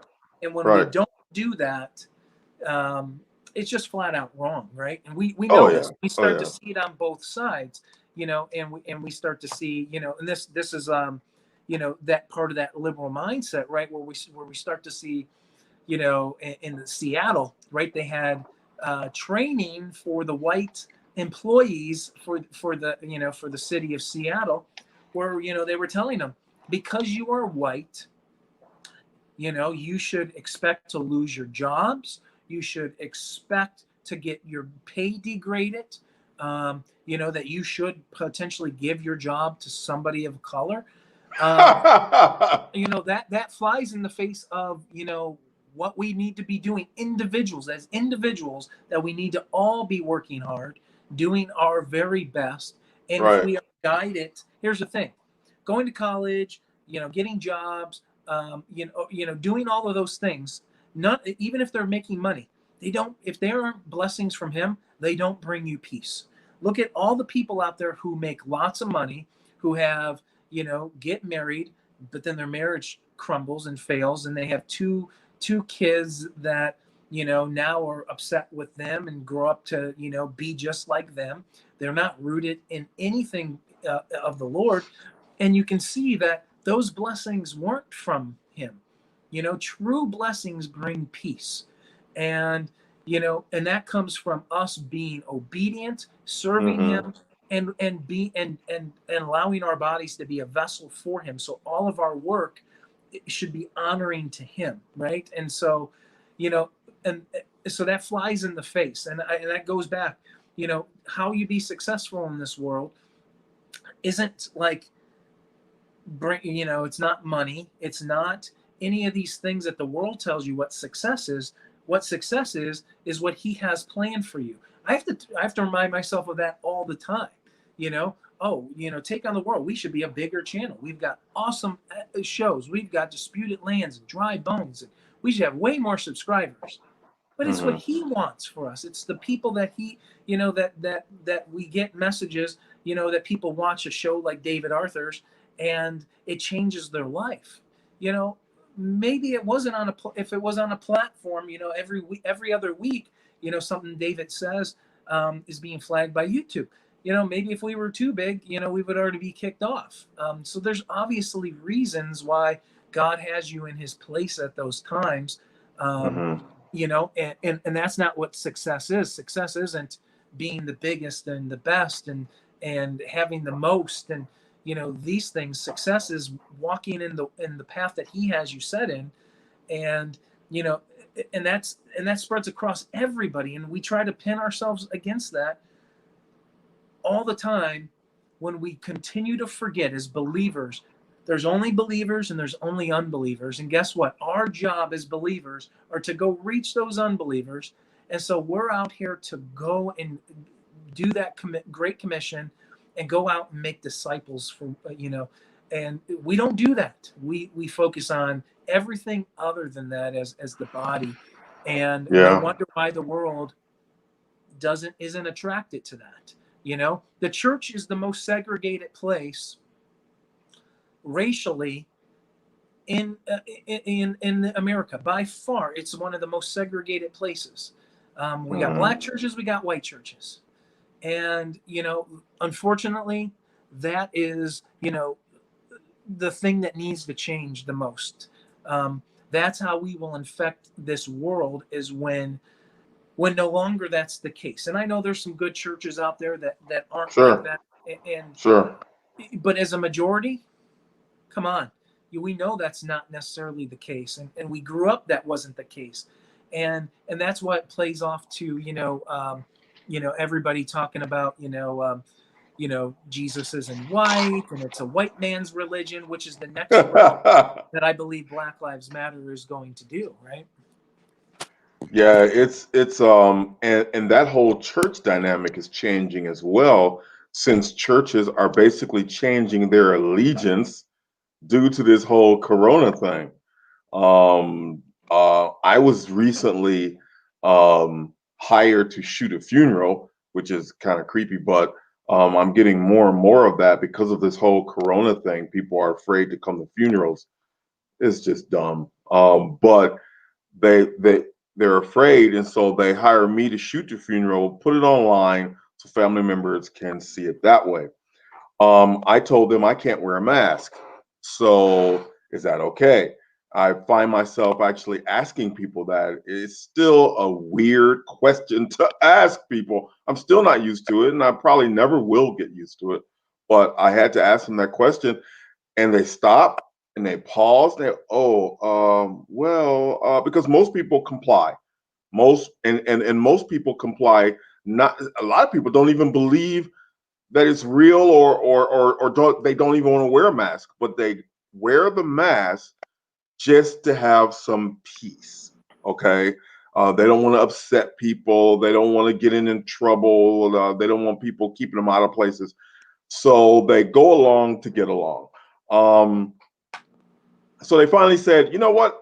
That's okay. If you just stay in the balcony so that people will be comfortable and people will be safe. Okay. And I had to laugh at myself because I was like, do they realize what they just did? Now, this was a black church and they went Jim Crow on me. Hmm. Okay. I mean, they put me up in the balcony, and it's basically being bigoted against a healthy person. So you have all these people wearing a mask, inhaling their own bacteria, re-inhaling carbon dioxide. They're slowly diminishing their health. So they're the unhealthy ones. And they put me in a balcony because I wasn't like them. Okay. I was a person who dared to think and refused to comply. And that's exactly what a lot of these older blacks received from the United States, especially in the South. Um, during the Jim Crow era of the United States. And I've actually been treated like that a couple of times. And it's weird. I say, and they have no idea what they're doing. They have no idea. Why don't, So I think this is a good time. Why don't you explain to the listeners what is what is actually, what is Jim Crow, and how are you seeing this mentality come back today? okay, and this part is really weird. Let me explain what Jim Crow is, and then I'll explain, why it's happening today. Okay, so I have a word file up here, so I'm going to read a little bit. But Jim Crow started in 1877 after Reconstruction, after the Civil War. I mean, during Reconstruction, after the Civil War, and uh, it lasted until the civil rights movement came along. So it started to end in the 1950s, and then uh, uh, it started to end with a court case called Plessy versus Ferguson, a Supreme Court case, and that was in the 50s. And then once 1965 came along, Jim Crow finally rolled over and died. So basically, what Jim Crow was you were not allowed to you were not allowed to drink out of water fountains, go to stores. You were not allowed to sit in certain spots of trains or buses. You were relegated. Even in theaters, you had to go to black only theaters, or you had to sit in the balcony like I did. There's It was complete segregation. They did not want you mixing with white people, or as far as what they were concerned, with the good folk. Okay, you were dirty. You were not a real person. So they did not want you to mix with them. Now, here's the interesting part. The country actually called that equal. Wait, what they call it? They call it equal, but where is that term? It was so ridiculous because you can see them doing this now. Um, Equal but separate, something like that. So it's two terms that were completely contradictory. And what Jim Crow was, the whole name of Jim Crow, there was a minstrel act in the 1800s, and it was this actor who called him. There was this song called "Jump Jim Crow," and it was a minstrel routine, and they were doing blackface. I actually have some images I can share. To Yeah, and I've got you ready. I've got you ready for anything you got to share. I think Okay. everything is now working Oh, beautifully really? Okay. on the laptop now. So crazy, right? That's how this goes. Okay. Hold on. Let me do the minstrel part of it. Let me see here. All right. So I'm going to share and share screen and application and share. Okay, you see that? Yeah, it's just popping up. Yep, here we Okay. go. Okay. So this was a this is more of a political thing. And dig this. The Democratic platform is for white men, is for the white man. So you see this dapper looking dude here. And the Republican platform is for the Negro and the carpetbaggers. Okay. Hmm. So you see that. So that that was a political commentary there. So this was Jim Crow, and I'm sure a lot of you have seen these extremely insulting images. Um, but this was how black people were portrayed. This is actually a white guy in blackface. Okay. And you have to look at some videos on YouTube or someplace online, and they sang these songs. They make black people look ignorant, stupid, dumb. Here's this guy here, and this picture is weird because He has this black face with these weird lip thing, makeup or whatever, but his hair is straight and spiky. So I was like, okay, that's doesn't work. Well, none of it works actually, but and here you have a Jim Crow songbook. Yes, they actually had a songbook. There's another a white actor. This is the actor up here in the corner, and these people made a lot of money with this stuff. But this is where here you go here, and this is where Jim Crow came from. Go zoom in on that one. So look at that. That's horrible. So this is where Jim Crow came from. I'm going to show some other. Let's see. Hold on a second. Oh, okay. This is a book that my wife. Can you see this? It's going to pull up in a second. Give me a sec. Go ahead and screen share that. Okay, hold on. Yeah, we jumped off. We jumped off, so you'll need to repress that again. Got it. And there. See it? Yep, it's pulling in. Give me 1 second. There we go. Okay, this is the Negro Motorist Green Book. My wife actually told me about this.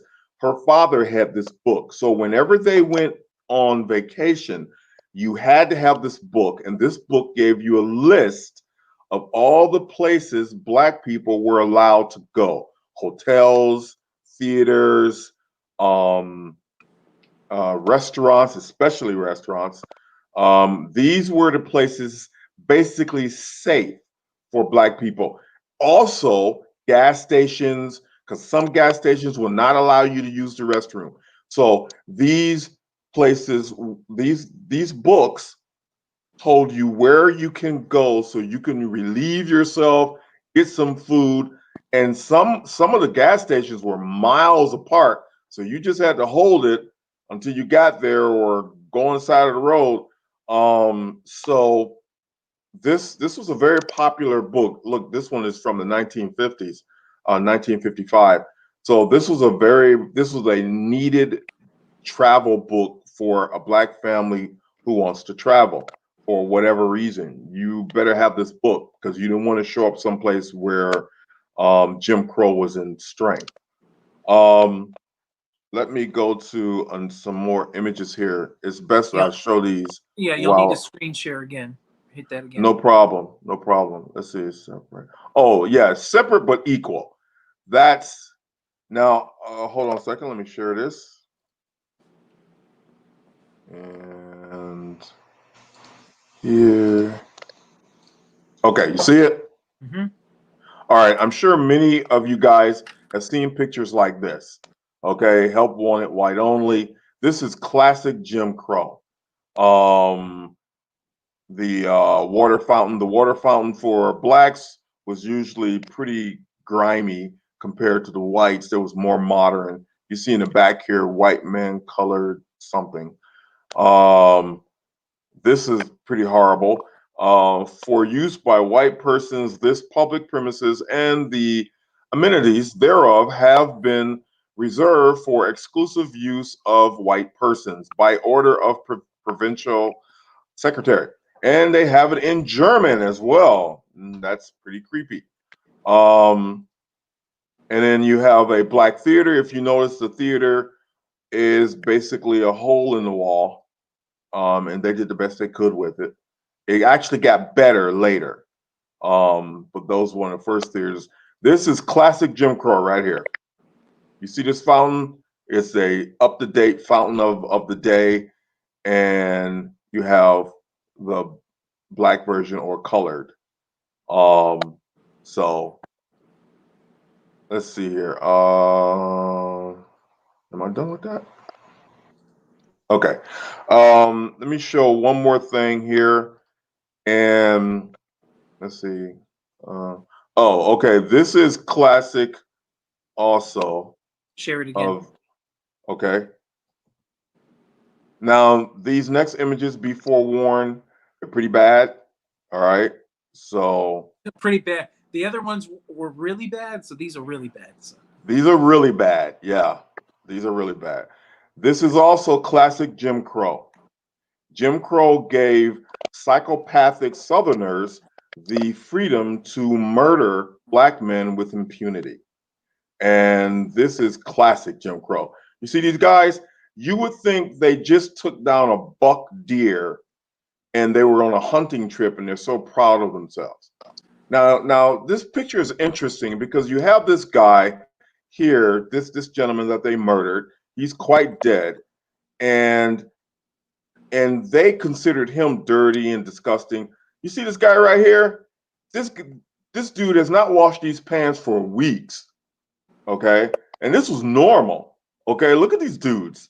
You know, this is the only relatively clean guy here with the guy in the suit, but the rest of these dudes look pretty bad. Okay, but you know, so much for reality. And as you can see, this image here, they basically, I don't know how they killed him, but yeah, look at their faces.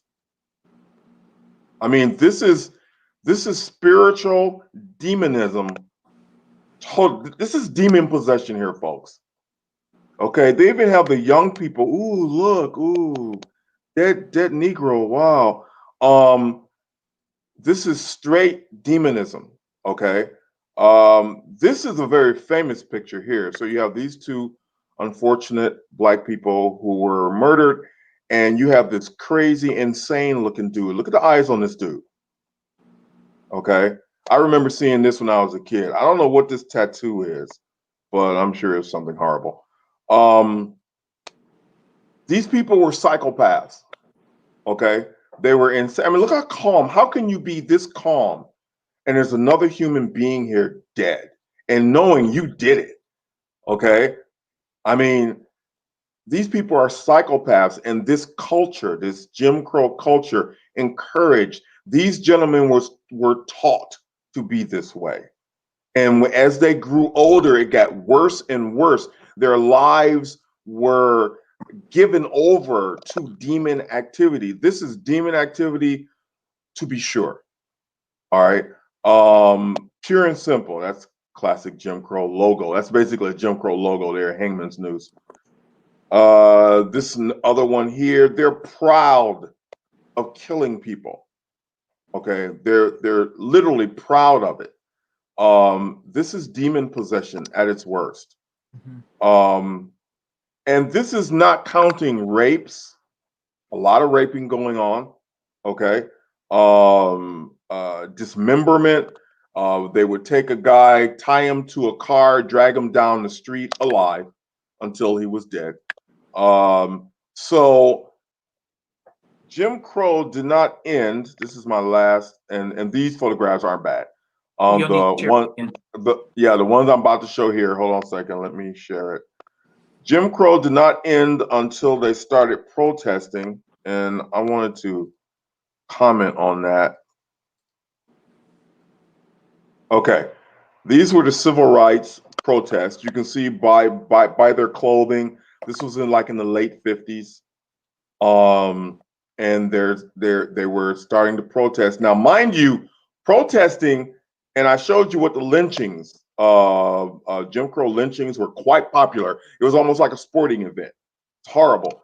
And if you're going to protest in that type of environment, you are pretty brave. Okay. Now, this is the only time the Christian church would have been labeled formidable, because the Christian church, especially the Black Christian church, started this. All right. And this is a beautiful shot here where here lies Jim Crow. So they have this fake coffin here, and Jim Crow is dead.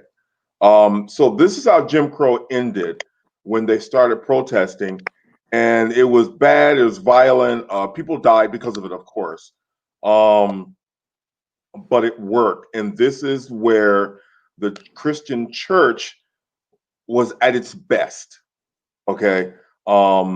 This was the heyday. You see here, there's a clergy here. With that collar, he's Black, and with a collar like that, he was probably what? He was Protestant, Methodist probably, or something like that. But this is when Jim Crow ended. This is a classic photograph here, very Jim Crow. And you see these guys, but the Christian church actually spearheaded all of this and brought everyone together. Wow, look at that, a black cop. Look at that. That was rare. Okay. Um, this is when Jim Crow, now you can tell from her hair and her look, this was definitely more in the 60s because it finally came to an end in 65. But uh, the black church was formidable, and the country could not stop them. And the black church ended up galvanizing all the other people. And then white people jumped on board, and Kennedy jumped on board. His brother jumped on board. And quite frankly, that's one of the things that got Kennedy killed. But they were formidable at this time.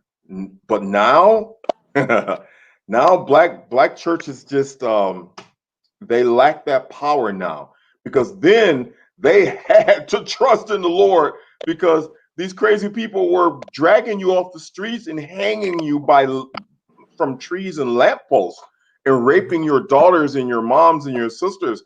So they had to depend on the Lord, and it worked. And Okay. see, and so, this would be a great case to bring in. If there was Twitter back then, LeBron Oh wow. James living back then, how much more accurate would his post be then than what he's trying to do today? He's trying to stir Right. all, he's trying to do what should have been done back then. But a great video. Again, I'm going to make sure you guys go back and watch that. It's called Harriet Tubman and Prince Hall Freemasonry, and it was done by Bishop Larry Gators as well.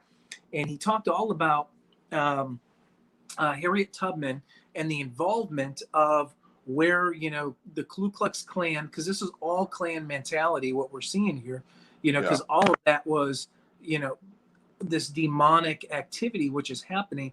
So when you start to look in who started the Ku Klux Klan, you start to see that it came from a black group, and then it was part of Prince Hall Freemasonry, then handed over to Albert Pike. If we all study Masonry, we all kind of know what that is, and how those connections, and then how this transformed over to that. I mean, I was telling you earlier, when I was a kid, there was this movie. I can't even really remember the movie, but there was two comedians, Richard Pryor, and there was a white guy. I forget the white guy's name. Everybody maybe in the I comments. forgot his name. I Yeah. don't know his name. But they were in so many movies together. Wilder. Gene Gene Wilder. Wilder. Okay. Yeah. Okay. And I remember this one really just it scared me. I was afraid, and that was the movie that they had where they somehow stumbled upon a Klans meeting, and I remember that. oh boy, it was it was meant to be funny, but it was, for me as a kid, it was probably the most terrifying thing that I had seen. And those things would haunt my dreams. They would, I would think that they would be in the backyard. I would think I would, and I was white, I mean, and I was deathly afraid of these things. What a Klan is scary, man. White, black, doesn't matter. They're terrifying. Oh, yeah. And, that was, at that time in the 80s, we were on the height. We were getting close to, at that time it was getting close to the Rodney King, Reginald Denny, the LA riots. We're like right in the height of that. Gangster rap coming out. F the police. That whole turn in that era. Which is, you could just see.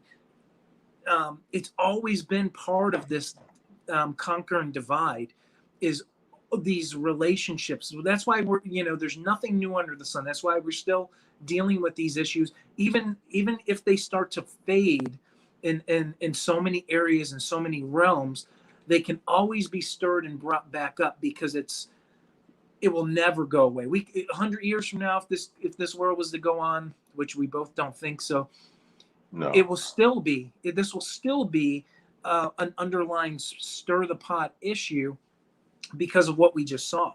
I mean, look, there have been so horrific things that have been done, but we look at this as an American thing. So Doug Krieger, a good friend of ours, spoke at Take on the World for the past 2 years virtually and last year in person. He does a lot of work over in Africa and works with a lot of African churches. And he actually brings Commonwealth theology. He talks about the restoration of Israel and allows these people to restore their identity and who they are in the 12 tribes, and and teaches this very fundamental aspect to our faith that so many people in the faith just don't really know about. I always encourage you guys. They just wrote a book, Commonwealth Theology. He just sent it to me. Doug Krieger, Gavin Finley, and Chris Steinley. They were all part of it. Amazing book. Just started it. It's sitting over here somewhere. But he told me last year, 40,000 Christian, we're talking Black Christian, we're talking African, right? They were martyred for their faith. Now this is happening still to this day. We have the genocide of people still happening, still going on in this, and somehow we look at cases like the instances of police brutality and somehow try to magnify it to this level, which it can't, to 40,000 martyred for their faith in Yeshua, in Jesus. And nobody's talking about this. Nobody cares about that. Just like nobody cares about the millions of babies that die worldwide every single year, and many of them are Black. Nobody cares about that. We've gotten so far to this point that somehow only the police brutality, these instances are the only thing that matters. And look, if we can call a spade a spade. If a police officer did something wrong, they need to be held accountable, and judgment needs to be swift. It needs to be swift. Right. If it's a criminal activity and the cops are doing what they should be doing and they do their job and it doesn't end the way that it's supposed to end, we also need to judge that properly as well. So there needs to be that dynamic. And what the things that you just showed, because I know what you're going to get into next and where we're probably going to be heading with this next aspect of where we're heading with Conquer and Divide. This is a past many can't forgive. If the generation that came before you, your mother, your aunts, your uncles, they grew up in that era. They grew up, and if they were from the South, most likely they dealt with this on that horrific level. Maybe if they were in the East, they only dealt with it in the segregation of schools. Maybe it wasn't to the level and to the degree which it happened in those southern states, but it was still prevalent and still there. However, back then, statistically speaking, they never took away from what they were supposed to do. Hard work hard, have faith in God. And when they did those things, he protected them. That's why the remnant of those families still exist today, And I think that's where this all comes down to, is how we stop racism today. We can talk about all these different things, but the only way to stop racism today, and for any era, any time, the only way that it was going to stop, and we saw good godly men show up and they fought for these things. And the only way to do it is if we operate in the Spirit. If we are operating in the Spirit, we defeat this, because this is a spiritual governmental psyop to destroy and just kill us is what they're trying to do. And Oh yeah. because if we're united, they can't stand. And so, we can look at the history of how, how the boule society, the black secret society that most people don't know about, most people don't talk about. Most think about, it is the equivalence to the skull and bones, but only black members. And you see, who are these black members? We're seeing all the athletes, LeBron James, the Shaquille Oh, O'Neal. great. You see who was part of all these things. So it's equal opportunity evil then. Exactly. And this is all perpetrated. This is a program to continually conquer and divide us. And who are they going after? There's only two people in this world. They are the unbelievers in the Messiah, but they are believers in their God, in Hasatan, in Satan himself. They believe in him. When you look at who runs all of these things, especially in America, we look no further to, the high elite of these secret societies. And we know this. I mean, in the truther community, we know who is out there running this, but it's not a group of men. It is a group of people led by demonic spirits. And this is why we have this. This is why you showed right in there, they could kill people because they're all under that same exact spell, and we can just revert and change that, but we're still getting the same results today. So, we're still seeing the same stuff, just done differently, just changed, and so, you're starting to see, these groups like Antifa show up on the scene, and the damage that they're doing, and the burning down of the cities, and the rioting and the looting. When MLK was fighting for all these things, it was these peaceful protests that actually stood and meant something, and empowered people, and changed the world, right? And so I encourage you guys, go watch that Bishop Larry Gator's episode, which is Kanye West, Harriet Tubman, and the Prince Hall Freemasonry. Fantastic stuff. You'll learn a little bit about, that what Harriet Tubman was. She was a Prince Hall Eastern Star, and she was leading, our storybooks, our Rockefeller school books will tell us that she was this great black woman who led all the slaves through the tunnels, the Underground Railroads. And reality is, yes, that happened, but what was she doing? She was bringing these slaves from the South to the North, which were engineers, which were the highly skilled, the highly educated, the trained, to allow the North to beat the South. It was a recruitment process to bring right back into slavery. So, and you find this information in all of the Masonic works. And so it's all right there. And so he brings all these things out and shows you is, who is behind all of these things, what is really going on. So, that's how I think we destroy racism in this country as believers. We start to operate in the spirit. We start to actually reveal that spirit to one another, and we do what we're supposed to do. The two greatest commandments is love the Lord with all your heart, mind, soul, and strength, and love your neighbor as yourself. If we can't do those things, and if we can't do those because somebody's skin color, and that has happened in the church. You look at the Baptist church in that same era, which you didn't pull up, which we probably could pull those pictures up, but you go back and look at the Baptist churches in that era, and what are they? Their photos are Klansmen church pictures. Is their photos which are in their church bulletins.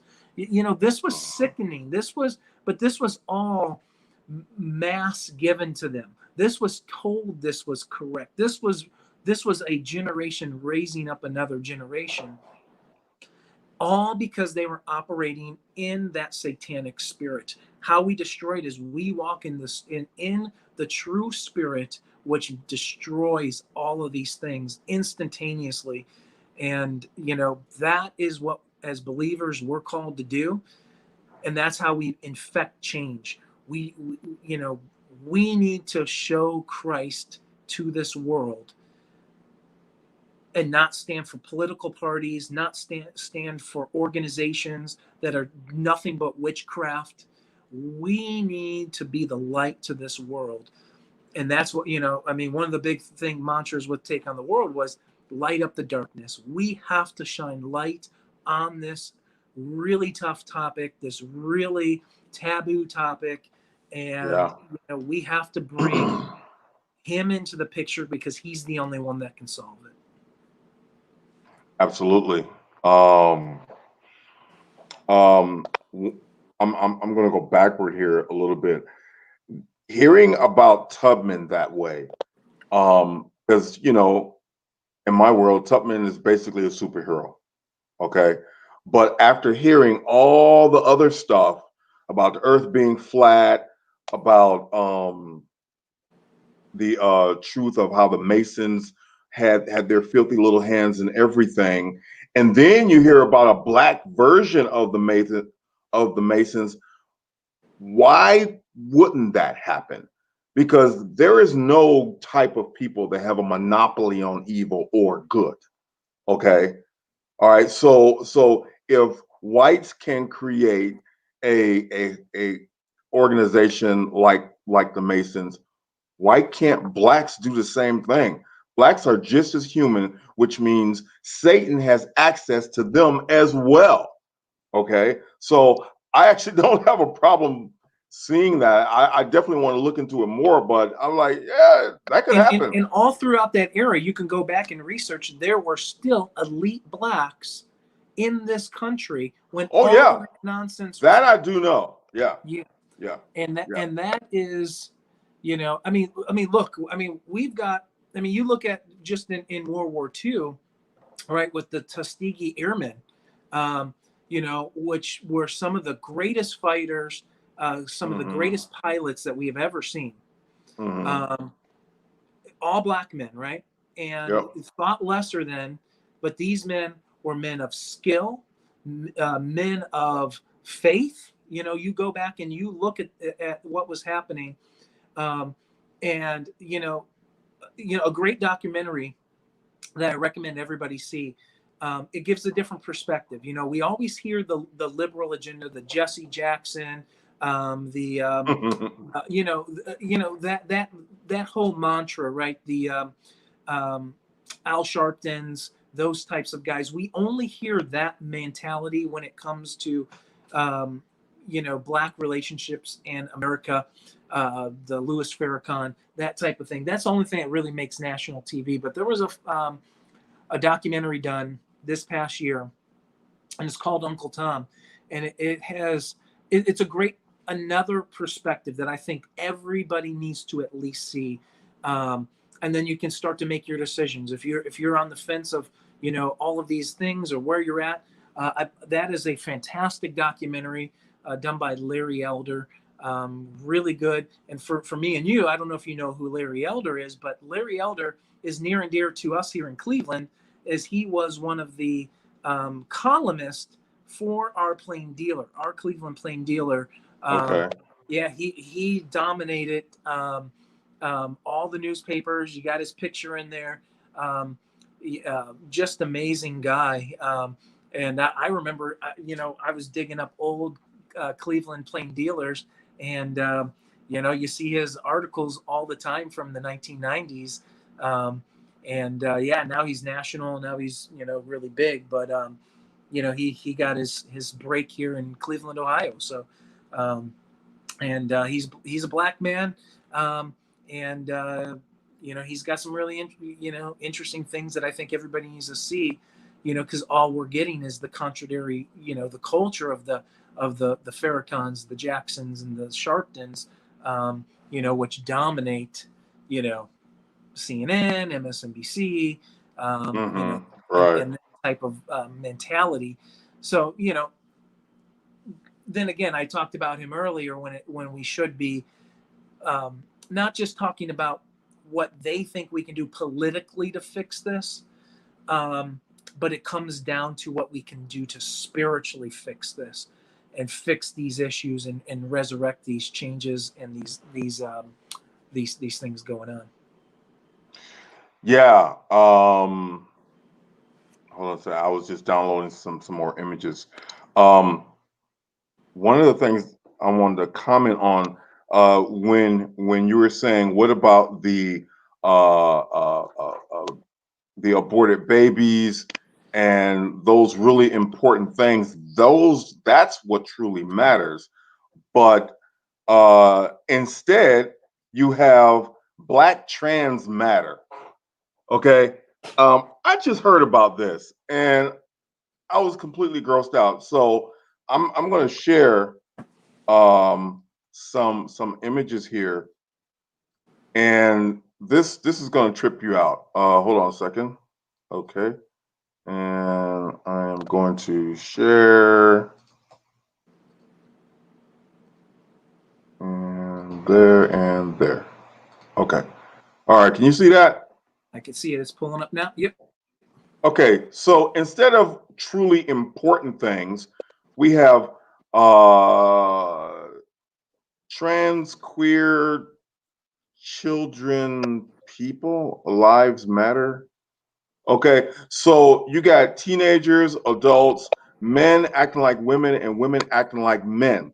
According to these people, let me see if I can get in. Yeah, according to these very, very confused people, some medical organization, some legal organization actually said there's an epidemic on massive proportions of Black transsexual men and women being killed. Okay, this is the first I've heard of this in quotes epidemic. All right, so and they actually called it a pandemic of death. So these messed up people are suffering from wholesale murder. People are just shooting them and killing them all over the place. And I've never heard of this. Okay, so if it's actually an epidemic or a pandemic or whatever, then you're going to hear about. Chris, you ever heard about these guys being killed on the streets and all that? No. Okay, so no, I mean, and they're in force. Look at this. We're looking at thousands of men and women who are thoroughly confused, and they're attacking our children. But this is what truly matters, and Black Lives Matters. That's the whole point behind Black Lives Matter. If you go to their website and just look at their About Us, you'll see what they're really about. And this is what they're really about. The only reason they put the Black thing in there is because you got to admit, Black Lives Matter. It's a cool name. Okay. Oh, by the way, Black Lives Matter is counterfeit. There's an organization right here in Cleveland, okay, called Black Lives Matter. They're a group of women, not these people. They're a group of moms who lost relatives due to street violence. And they have and they created a hashtag called Black Lives Matter. And they simply wanted to bring attention to that horror. Some liberal folk with deep pockets got a hold of it, stole it, and created the Black Lives Matter that you see today. The criminal, barbaric, psychopathic organization called Black Lives Matter. All right. They have nothing to do with Black crime or anything, because if you notice, everything that follows them is chaos and destruction, and these people have a lot of money. Okay, they are not a grassroots organization. They have a fleet of buses that look like apartment buildings or penthouses on wheels. Okay, you don't buy buses like that with with just donations from normal regular people. Okay, grassroots don't have that kind of money. So just to let you know, that's the real Black Lives Matter. Here's another one. This one is pretty bad. Black trans lives matter. Yeah, no. And I'm not saying, yeah, kill all the transsexuals. I'm not saying that. What I'm saying is you got a bunch of confused people who want their lifestyle pushed in your face and legitimized. That's all this is. You're simply, they want their dysfunction. Yeah, it's a dysfunction, folks. Okay. They want this dysfunction legitimized, and this is their way of doing it. Okay, I wanted to show you some other images here. Just a second, let me pull them up. I wanted to go back to the Jim Crow thing and how that relates to what's happening today. So let's see, I'm going to share again and kind of pull it up, kind of pull it home now. And share. Okay, you see that? I do. Okay, so Jim Crow was basically an experiment. Okay, Jim Crow was an experiment on how do you control a people. It just so happens that Black people were the target. Okay, but right now you have Coronaism. And the only reason I call it Coronaism is when you have a concept or a dogma that has no basis in reality and does not hold up to scrutiny, but people choose to believe it and live by it anyway, that's a belief system, okay, or a religion. So Coronaism is what they're using to divide and conquer us at the moment. And Coronaism is equal opportunity Jim Crow. So now Jim Crow has become progressive. Jim Crow is no longer just trying to attack Black people. Jim Crow is for everyone. So as you can see in this image, you got this Black man, Black woman, you have the white woman, she kind of looks Hispanic, and then you have this Asian person. You see all these different, you have this white person here. You see all these different people. Now Jim Crow is for everyone. Isn't that great? Okay, so if you notice here, this is how they treated slaves. Okay, they put these masks on them to shut them up, quiet their voices because they had no voice. And so this was a sign of slavery. These masks over the faces of these people, it's the same thing. There's only one big difference. These people chose to put the mask on. Okay. Now Jim Crow is actually more advanced. This is Jim Crow 2.0. This is Jim Crow with now the best slave is a slave that fights and loves being a slave and fights to be a slave. Fight for the right to obey. And that's what Jim Crow now is far more advanced than it used to be. But this is modern, up-to-date Jim Crow. Mind you, minus the lynching and the killing and the raping, at least for now. Okay. This has just started. Give it a day. Okay. But this is now equal opportunity Jim Crow. So let's see, is that yeah, that's what I wanted to say about that. Wow. Yeah, you're so right. I mean, you know, what they have done in 2020 is they have escalated this to a level we have never seen. You know, they've brought back the age-old racism and brought that back to the steer front, which is a aspect of the distraction. What they're doing right now, right? They're taking these minor cases. Because look, when we talk, and look, no death is minor. So let me say that clearly. Sure. I mean to say it that way. But when we look at, the real issues, we look at 2019. We're looking at 9 unarmed Black men that were killed by police. 9 unarmed Black men. That is horrible. One is horrible. Let's just say it like that. Right. Millions of babies being aborted is somehow my body, my choice. Not horrible. Right. What is happening in regards of what you talked about is gang violence in the streets, the true Cleveland Black Lives Matter, to change culture in the street, to stop Mm-hmm. that violence, right? Mm-hmm. Which we know is a major epidemic. Look, Chicago is Gotham City, you know, Yeah. without Batman, you know, Right. Right. Right. and as we continue to defund police and get, you know, I mean, look, if you go to Chicago and you're a young black man in Chicago, you are not fearful of the police more so than the gang that is living around the corner. You know, Right. that's who you're afraid of, you know, and, you know, and it's obvious, you know, if you know, everybody says they're terrified of police and these things, their actions would show. You know, I would say this: look, if you're afraid of your father, or your mother, right? Um, and they said, if I come home and that room is not clean, there's going to be a price to pay. You knew what it was like. Mom said, you do this and you didn't do it. You were fearful, right? Right? We were fearful of our parents. Okay. It was a good fear, a healthy fear, right? So we did what Sure. we were supposed to do.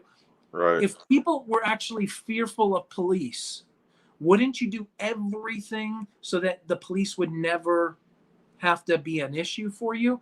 That is the very moment when you realize that is an absolute lie, that nobody is actually truly afraid of the police, because the people that are being affected by the police are still, you know, they're not obedient to the laws of the land. And look, I mean, we've already talked about bad cops, we've talked about all that stuff. Mm-hmm. Reformation needs to change. If you know, we've already talked about, you know, there needs to be change, absolutely needs to be changed.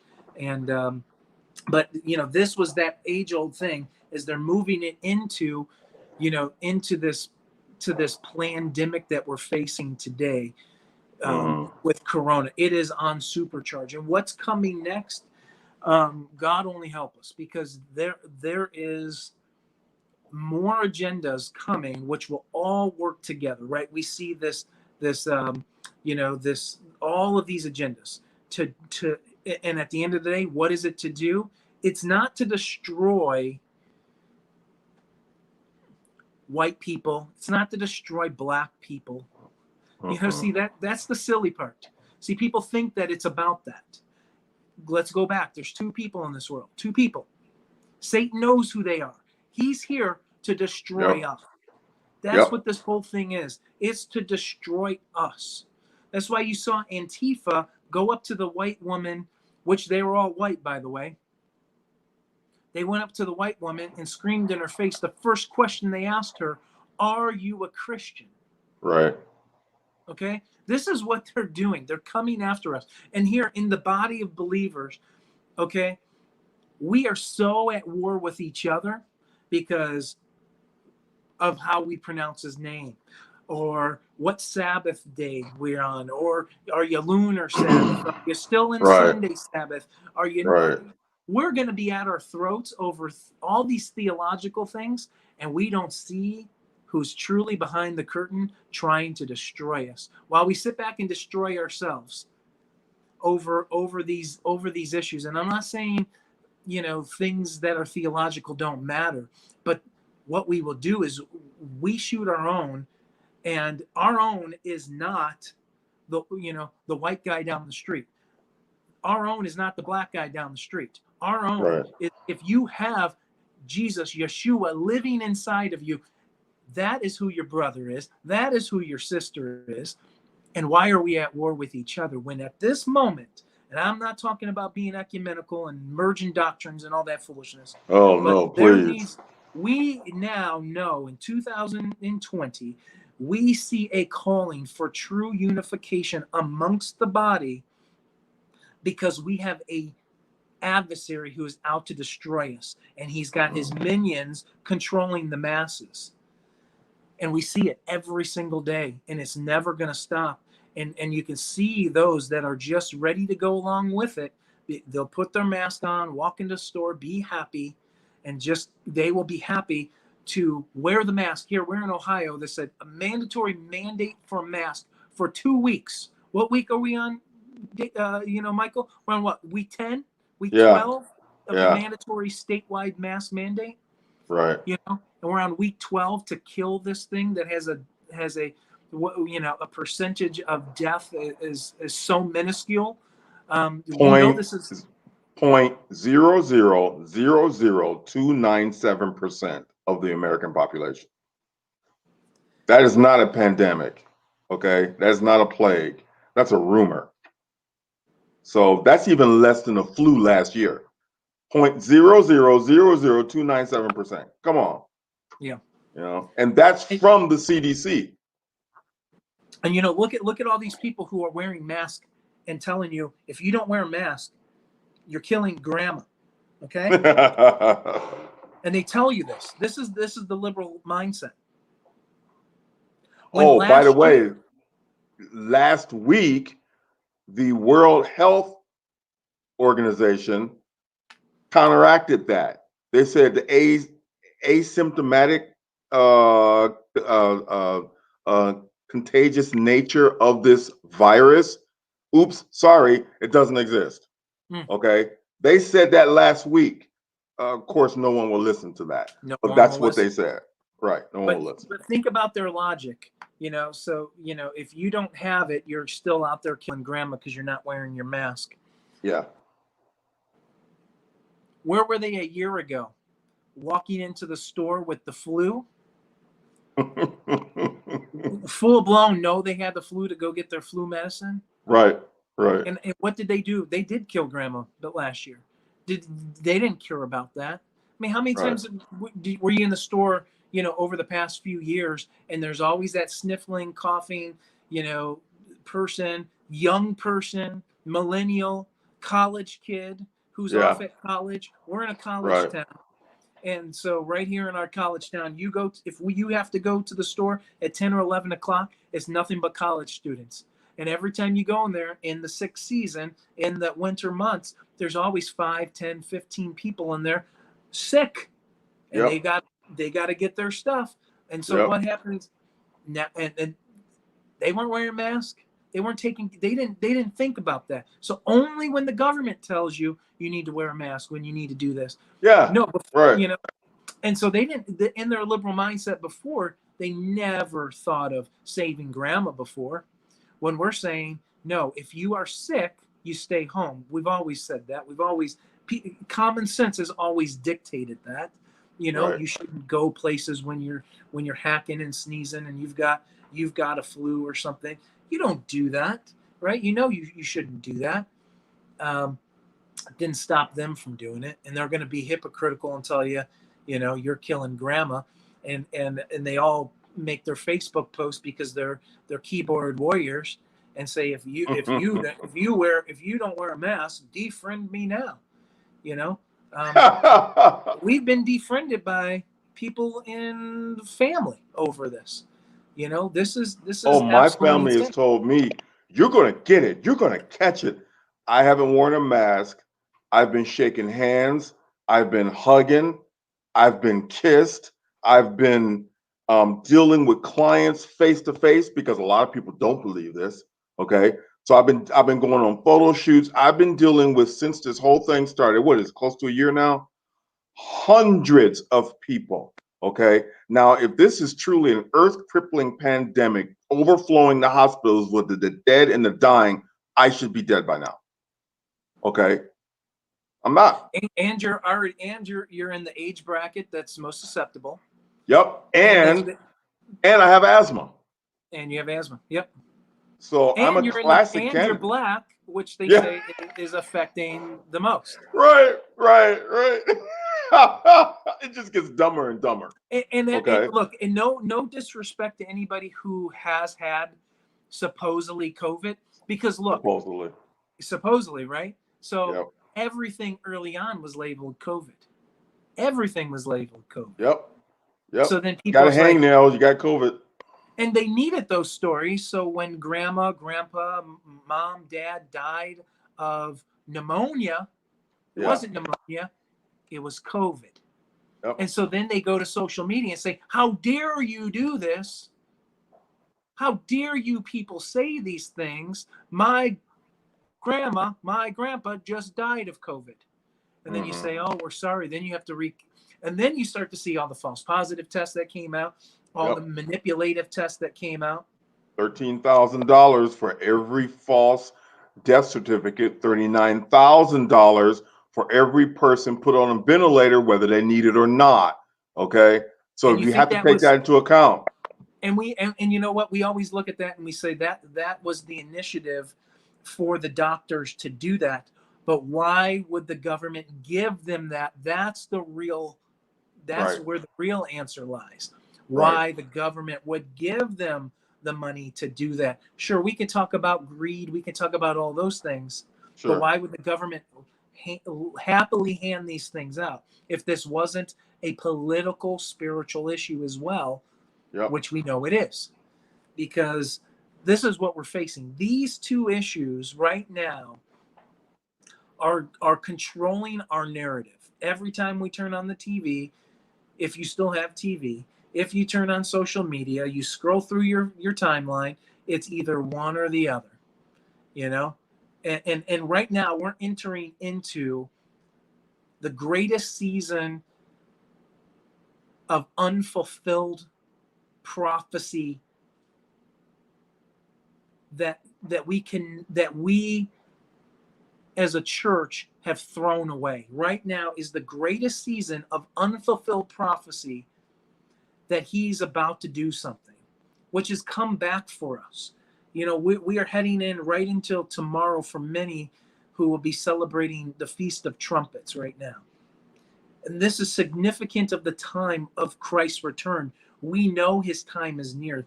That's why he has restored his feast amongst his people, so that we will be prepared for these things. When we see this, we aren't going to be scared. We are going to be joyfully celebrating these feasts in the return of our King, the return of our Messiah. And this is the season that he's placed us in. This remnant of his people who are starting to turn back to his ways in fullness. And we're starting to see this is the blueprint that will protect us during these times and to give us our hope, the blessed hope. You know, the everybody in eschatology always refers, because the scriptures refer to his coming as the blessed hope. Mm-hmm. And the church has thrown that out. Most churches don't talk about end times. They don't talk about the return of Christ. They just don't do it. It's not part of it. But that is our blessed hope. After our salvation, which is all about those spring feasts and what the Messiah, what Jesus did for us on the cross in regards of Passover, in giving us that salvation, which enters into that relationship that we have with him.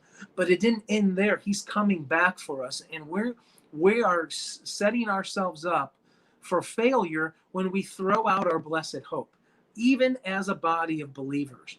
And then we want to fight about it. We want to say, well, that's for the Jews. That's for this. We want to pick at each other when we're both should be looking at it and say, oh, we need hope. The only hope is him. And this is what he's going to do. He's not going to magically fix all these things. In fact, the end of the story tells us things are going to get a lot worse. Oh, yeah. So how is he going to fix this? He's coming back for us. So the blueprint is his unfulfilled feast of what he's about to do. So I encourage you, if you guys are on a different page, a different wavelength, at least look at those feasts in that light, because they are about to reveal what the Messiah's game plan is, what Yahweh's game plan was, which was created in creation from the beginning of time. He's playing it out. These aren't fearful times.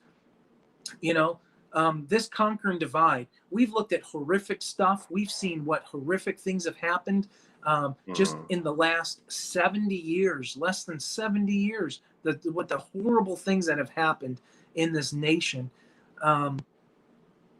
They're going to get worse. They're going to get a lot worse. You think 2020 was bad? You know, wait till you see what is in store. And it's not for all of them, it's for us. So True. what is the blueprint? Revelation 14:12. I was a broken record many times.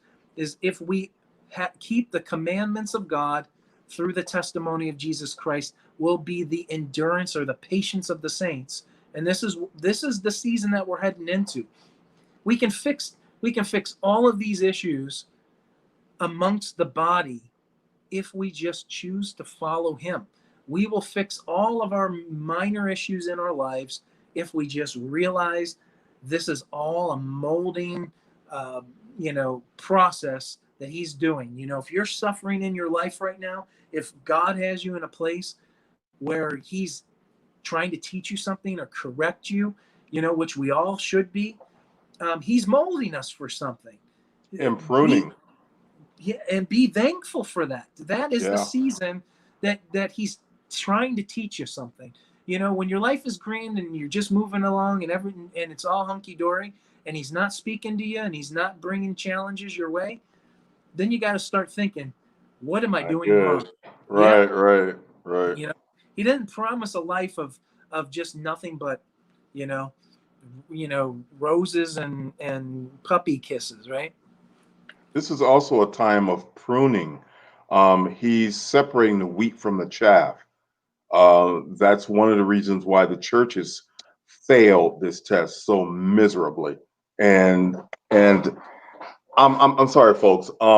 You got all these churches talking about the living power of God, and he can do everything and anything. There's nothing more powerful than him except for COVID. Okay, so when the various governors and even the president get on the TV or whatever and say, "Oh, this is a terrible plague," and they did call it a plague. Okay, because I've had some people say they never called it a plague. I just heard the president call it a plague. He was talking to some dude on the phone, and the guy was saying, "Oh yeah, a friend of mine just got this COVID thing. This COVID is so infectious. It just grabs you just like that. It's a plague. It's a plague." And then the president actually said, "Yep, it's a plague." Okay, now people believe that stuff. Okay, it doesn't hold up to scrutiny. The numbers don't match up. All right, so it's not a plague. But you get the churches who do not study to show themselves approved. They don't even ask any questions. They just shut down as soon as the world system says shut down. No questions asked. Now there have been some churches that haven't, and they never shut down the whole time, even when they were reported by nice, Corona zealots. Okay, they never shut down. I asked one of the pastors, I said, why is it you never shut down? He said, because Jesus didn't tell me to. All right, good answer. All right, and I actually attended his church. I wanted to see this church for myself, so I went to the service. No social distancing, no mask at all. There was one dude that was wearing a mask. He's the odd man out. Okay, but no one wearing a mask. Everyone's holding hands in prayer, and in other words, and singing normal church service. Okay, those are the churches that passed the test. All right, the other churches failed.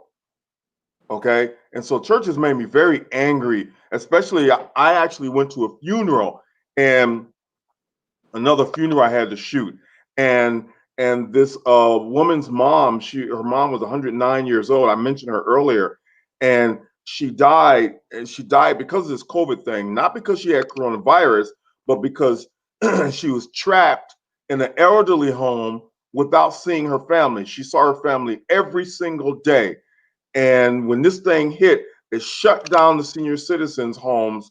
And after 2 weeks of loneliness, she finally just faded away. Okay.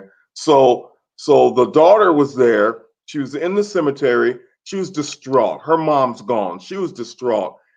Do you know no one walked over to touch her? No one gave her a hug. No one put their arm around her. And the pastors, worst of all, the pastors, they're all wearing a mask, okay? And they're all trying to preach. There's three of them, three prominent pastors too. And they're all wearing a mask, and they didn't touch her because they didn't want to get infected, you know? And on top of that, one pastor actually had the audacity to say, well, you know how it is, it's kind of dangerous today to get too close to people and stuff. So, but I'm so sorry for your loss, and gave her a compassionate elbow bump. I was so angry, I want to throw my camera at the food. All right. Now, my wife, as awesome as she is, she walked over, gave her a big bear hug, walked her to her car. And then when her family saw my wife walking her to her car, they finally grew a spine and decided, well, maybe we should do that because she is our mom. So maybe we should go over there and put our arms around her too. So they finally went over there and they still kept the mask on, since now the mere proximity of another person could possibly kill you. That's ridiculous. But this is where the churches have dropped the ball. And this whole Corona thing has been used by Yahweh to show who are the true Christians and who are the posers. So that has been a big thing with me. Yeah. Now that's a tough one. And look, I mean, I get it. A lot of people are in different positions, in different places, in their understandings. So be real clear. We're not saying everybody who's ever worn a mask is a weak pansy believer. No, especially those people who are forced to do it when an employer is holding their paycheck hostage. My heart goes out to them. What are they going to do? They have families to take care of. So no, I'm not saying those people are evil at all. Yeah, and look, we know what this is all about. Right now, the next step, that will come, is the forced vaccination. That is coming. That's bringing its ugly head. It's going to be coming, 2021. It will be here before we know it. And our only hope is not that the right political person gets in. Our only hope is that he steps in and protects us, which he will. So that's what we should be praying for. Everybody is getting bent over shape about the elections that are coming out, and like something's going to drastically change. Right. I mean, look, I will say this. Look, I am against, by far, I'm against Joe Biden, no doubt about it. Sure. Kamala Harris, however you pronounce it. And if I said it wrong, then it was racist. Because if you don't pronounce your name right, right. And I think I might have watched it. So, excuse me. If anybody hasn't noticed all those Joe Biden signs, with the E, with the 3, which most people say is for the American flag. It's eerily similar to all the 3 symbology, like Jay-Z symbology of his Blueprint 3 album. The list goes on and on and on in that regards, which is always indicative of the unholy pagan trinity. So I'm and you start to see some similarities in the Democratic, the DNC symbol. When you flip it, it's a pentagram. I don't know if you've seen that. So look, we should be throwing out our red flags, for sure, when it comes to like, Joe Biden in regards of what we know his involvement with, Pizzagate, Obama and that administration. We know there's so much there. And Trump's not, he's not perfect either. I don't trust either one of them, because if Trump is reelected, you're just going to get more of the Corona stuff and stuff like that. If Biden is elected, you're simply going to get more, just a different type of evil. Okay, but I don't trust either one of them. Well, you hear that the conservative normality in regards of COVID is that it's going to be over, and might have been a crux. All this is being allowed so that they can take down pedophile rings, and all these things like the QAnon and stuff. The things that Trump has allowed with COVID in regards of what he's allowed to happen, is quite disturbing. I'm very upset that he's allowed these things to happen if he's not for them. So he'll pretend that he's not against them and say, these things, but he's done nothing to stop them. We've just gotten worse. I mean, when it was the height, when they showed us our scale, when we were in the height in April, right? Now we're so far below that, but the mandates are even worse now. I mean, you can't. Right. I mean, we can't even. If you go to Cedar Point right now, which is one of the greatest amusement parks in the world here in Ohio, and we're blessed to have it here. And we have season tickets. We finally got season tickets so that Riley could go and have a good time. And you can't go without a mask, but that's not even the big deal. Fine. We wouldn't go because of that, because we're not going in 80, 90 degree temperatures. And Right. Especially when you're walking by yourself outside. Outside in the sun. Right. Right. Yes. Yeah. When they've already proven that 80 degrees destroys this thing, right? So Right. it's insanity. But their cleaning process, if you were there to be a whole day, you would be lucky to ride 3 to 4 rides in a full day's at Cedar Point, because of how long the lines are, with how many few people are, and you have to get there early in the morning to buy your tickets for the rides. They're free, so you don't buy them, but you have to get tickets to do this. It's insanity. It is. It's like communism meets American freedom, and it's this weird, evil hybrid mix of the two, where they allow you to do things in these certain ways, and life will never be the same. The IX Center, I don't know if you heard, Michael, the IX Center shut down. It's done. It's gone. What? Yes. No, I didn't hear that. Yes. And so this was indicative to me. So that's a great place, man. Yeah. It's the International Exposition Center of Ohio. Yeah. It is massive. It's huge. Yeah. I mean, it can hold like 47 jets. It's massive, and has a basement that's just as big.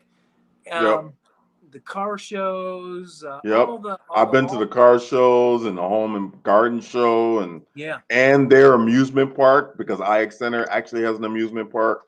Indoor amusement park. So they shut that down after 35 years, because they know, the article even stated that in there, that the owner knows the way COVID is going, that they will never be able to regain their business. So that this isn't just something that just is happening for a year and destroying a year of their business, and they can, take some government grants out. Look, Ohio makes so much money off of just the tax alone of everything that happens at the IX Center. Right. Full well their decision was not made without the consult of the government of Ohio being consulted. And they knew that, look, this isn't ending for a long time. So they decided to close. Not wait this thing out. Close. Close. That told me right away, we're in this for a long time.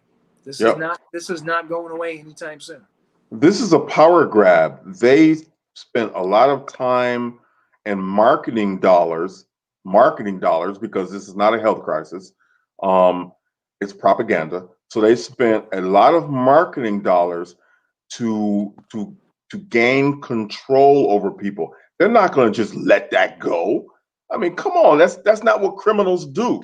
Okay, once they have control, then they get more control.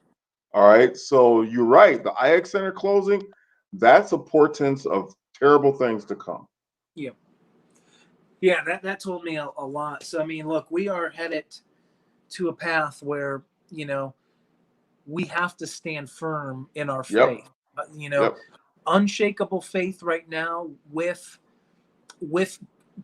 total obedience, that you are sold out to him. You are you are given your whole life to him. Look, I mean, when it comes to, salvation, everybody will say things like, salvation's a free gift.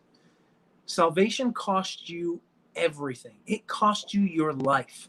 Your Mm-hmm. life, the thing that you want to do, the way you want to live, it costs that for you to do his will, to do Mm-hmm. his will, to do the hardest thing, that you have to die daily to walk as he walked, to do what he's asked you to do. Unshakable faith and that type of sold out obedience, that you are Mm-hmm. just ready to be a vessel for him no matter what he says, is what he's calling us to do. This is it. That's it. If we want this game, to go our way, if we want, to be a vessel for him, if we want to reach this world, whether it leads to being a martyr or not, being a martyr for him, or is he going to protect us? Those are the ways that we need to, be there. This unshakable faith.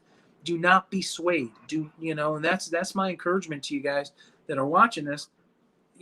All these other things. If you got crap in your life, if you're addicted to substances, if you are addicted to things you look at, if you're any of those things, you got to get rid of that stuff right now. Now Yep. is the Yep. time.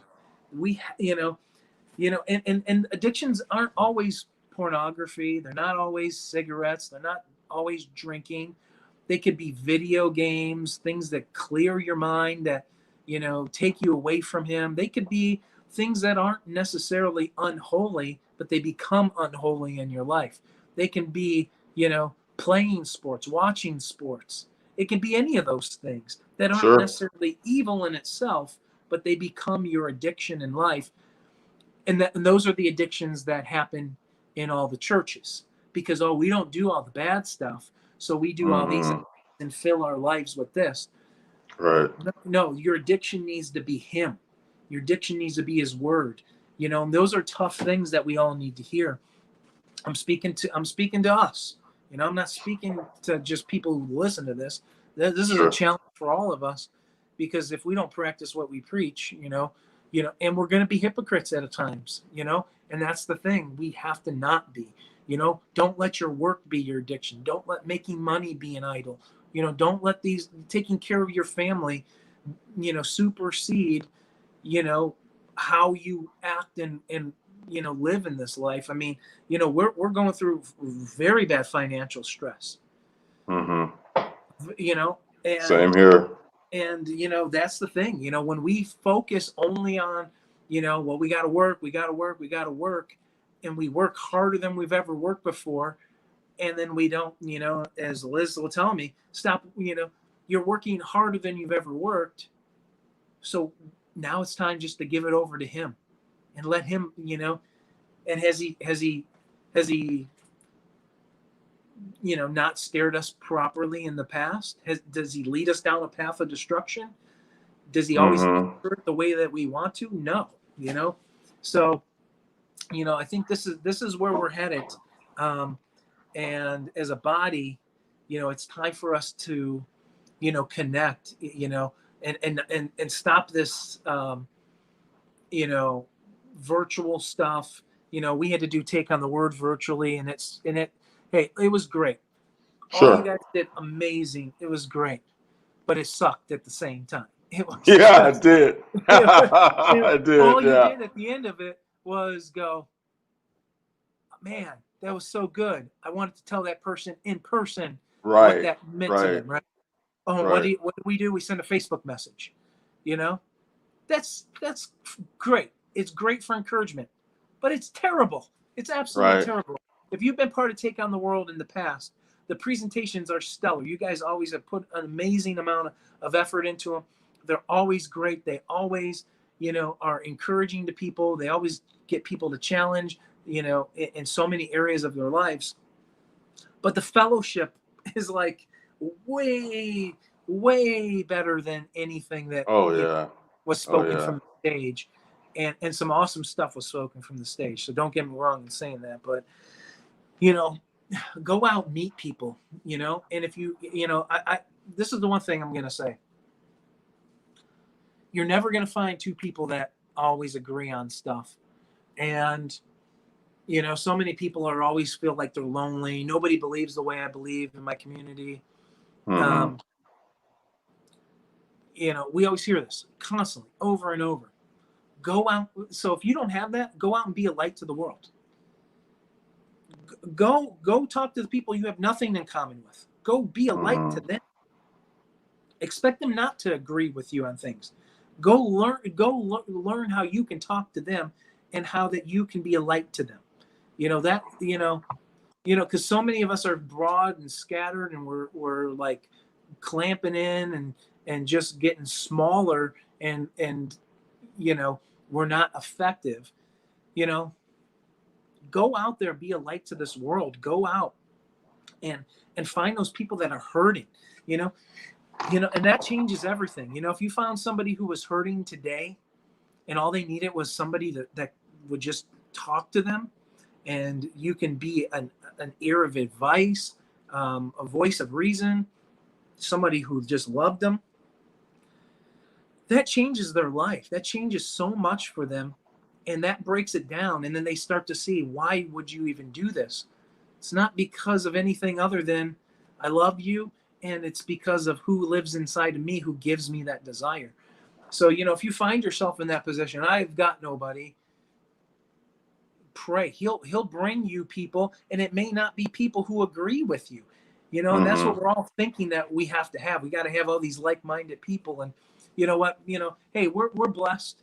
We have a really cool Ohio group that we're all on the same page, and it's awesome. We don't all live next door to each other, No. so it's effort for us to get together live, which we're going to do. But we have the ability to go out and do those things. The the harvest is plentiful, but the workers are small. They're Yeah. little. It's Yep. time to go out and for us to do that work. This is our moment. This is our time. This is exciting. And you know what? This hoax can actually be used as an opportunity to show people your faith in Christ, who Christ is. Case in point, there was this guy, he was riding a bike and he was old. Okay. Turns out he was 80 years old and he rides his bike every day, but he had that mask on, one of those big, thick ones that just covered up everything. Okay. And he stopped to talk to a guy that I was talking to, and I just walked up to him and said, dude, you can't wear that mask while you're riding your bike. You're gonna hurt yourself. You know, he said, what do you mean? He said, and then I started explaining what the mask will do to hurt him. And he said, oh, really? And then I started talking to him. I was giving him some knowledge he didn't have, but then we started talking about other things. Turns out he's an 80-year-old Blackfoot Indian from Canada. It was pretty fascinating. Wow. And then we started talking about Christ and stuff like that. So this hoax can actually be used to enhance your witness. Also, I wanted to say something about faith.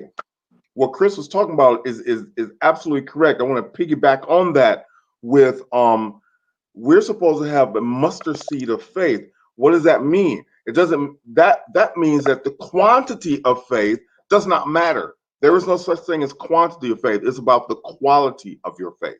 Because if a mustard seed can enable you to tell a mountain to go up, fly up in the air and drop into the sea. All right. By the way, that's not a metaphor. Jesus actually meant that for real. Okay, that's literal. That's in Matthew 21:22. Then that kind of faith can give us what we need to deal with these horrible times. Plus, to not only have mustard seed of faith, but doubtless faith. We have to learn not to doubt Yahweh. I mean, after all, He is God. He created the world with words, okay? And if everything in Scripture is true, which it is, then He can be trusted. We can have that doubtless faith. And the world needs that kind of hope. They need us now. They need to see examples of real power. Okay, because Satan is showing his power. He shut down the whole world simultaneously. He's showing his power. Now, Yahweh wants to show his power, but through us. Okay, he wants us to be the conduit of who he is. And so we have to have doubtless faith in this day. Yeah. And you know what, guys, hey, I'm gonna tell you guys something. You know, I don't mean to brag on Michael, but you know, one thing that you'll learn really quickly about Michael is that, you know, not only is he extremely smart, but his faith is always been encouraging to us, you know, me and Liz, because it is truly unshakable. He has had these moments in his life that has developed into truly an unshakable faith. And this is, you know, this is what, as believers, as we mature in this, you know, we think, you know, what it means to be a mature believer in so many areas. And I'm not saying, you know, coming to proper theology or, you know, better theology isn't part of that maturing process. But I believe right here is that unshakable, that faith that doesn't waver when things get tough. You know, I could tell you, you know, talking to Michael, he never brings up excuses of like, you know, well, God's not doing this, or God will do this, God will do that. Mhm. He will do this for us, right? And I think when we come to proper maturity in our faith, as we allow that to mature, you know, we can gain knowledge about, you know, his Torah and the feast days, and you know, we can gain, you know, proper better eschatology views. We can gain all this stuff. We can gain, you know, maybe some in-depth things. You know, a lot of people are turning to serpent seed doctrine. You know, everybody's going to different things, but you know, it's the basics that are the true maturing part of a believer's faith, and it starts Mm. right there with the unshakable faith. If we have that, you know, that at the end of the day, you know, and you look at a guy like Jim Elliot, right? You know, you look at Jim Elliot, who, you know, died as a martyr. You know, Mm. now we might be able to go back and pick apart all of his doctrines and maybe some of the things he taught. That man had unshakable faith, facing, you know, the death. He was unshakable. All these martyrs who have died for their faith were unshakable, and they may not have had perfect doctrine. They, I'm always reminded Mhm. of what my cousin told me once as a young man, and he told me this. He said, "Look, one thing that I have learned, that I don't know anything, you know, as a believer, but I do know this: perfect doctrine isn't everything." And, you know, doctrine is extremely important. But as we strive in our walk, in our faith, to pull out perfect doctrine, if it does not come with the things that we absolutely need, like unshakable faith, you know, that our faith is so rock solid that we can stand in whatever's about to come, or are we just standing in head knowledge? And if we're standing in head knowledge, we're going to fall. Oh And yeah. because it's not true faith, you know, and that's what we need so much more today, is true faith and not just head knowledge. You know, look, when it comes to biblical cosmology, is it just that we have head knowledge, that we know that the earth is unmoving and that the earth is stationary and flat? Mhm. Or is it the fact that we know that the word is so rock solidly true that we can prove it? That makes us have unshakable faith. When we know what Nice. the word says about all these things, Yeah. you know, that's why this stuff is so important. It's not to just lead us to head knowledge and I know more than you, and look at me and how my pronunciation sounds, and, you know, this doctrine or that doctrine, and I know more. Yeah. Right. that's where that division comes into. And I'm not saying that stuff isn't stuff that we should not talk about. It's not things that Sure. we should never discuss. Sure. But those things don't bring unshakable faith. Because if it did, we would be out there changing the world with that unshakable faith. Mm-hmm. And it's not. All it's doing is leading to division, bickering, fighting. And when the true adversary is using those things to conquer and divide us. So you can see what the world is using. Now Satan has his game plan to use these things and use our doctrines and our theologies and use each other just to conquer and divide the brethren. And this is one of the biggest tragedies of all, because we are here to make that impact, to be that vessel for him, and yet we're caught up in debating, dividing.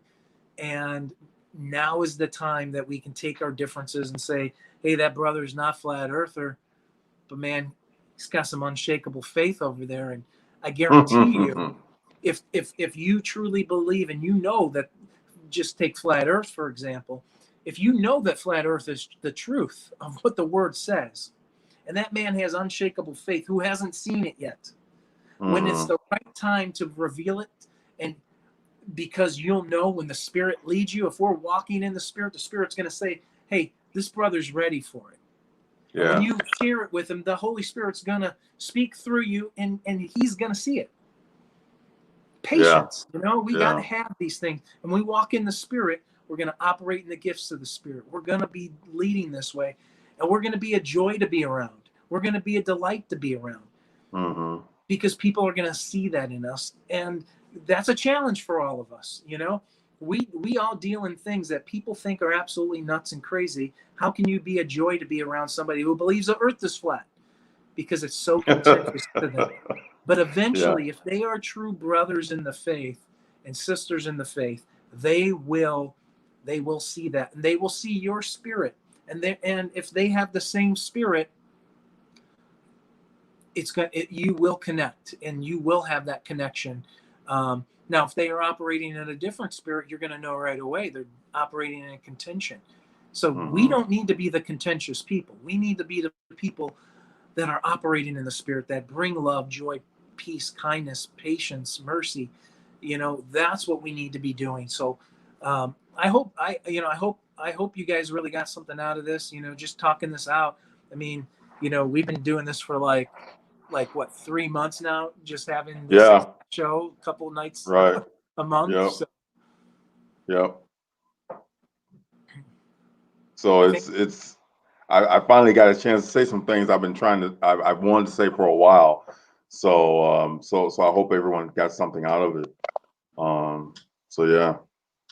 Well, so hey, we are not exactly at 3 hours yet. So I promised everybody I was going to share something that, and I haven't even shared the fullness with you. If everybody out, I'm now looking at the chat because my chat's now working again. If you guys want this, go ahead. I mean, we got a good amount of watchers still watching. So if you guys are out there and you want me to share something that, if I actually revealed all the details, could probably get me killed, I will go ahead and do that, because I believe what I'm about to share is happening all over this country and all over this world. So nobody so far is saying go for it. So maybe maybe my chat's really not working. So maybe I'm super far behind. Okay, yes, share. That was the first one. So here's what I'm gonna do. I got one. So Fernando Flores said yes, share. So perfect. What I'm gonna do, I need to get one thing, and I will be right back. So Michael, why don't you give an additional wrap up of what we've already talked about before I go into that? Okay.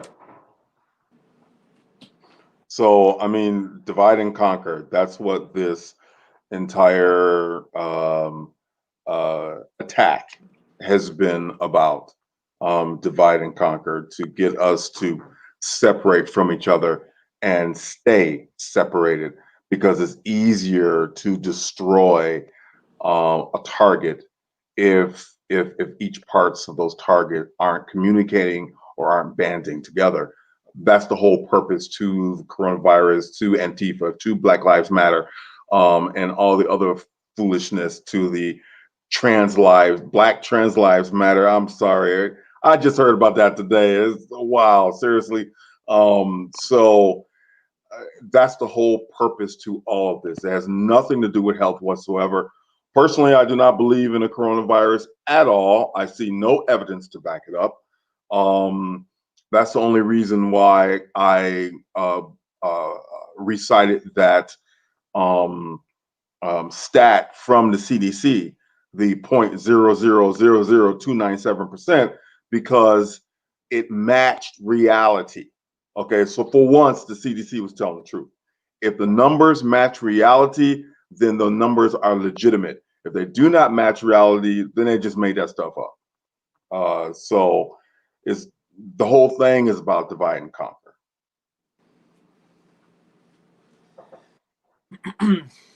Yep. So I could hear you. Should I do a drum roll? You could do a drum roll. No.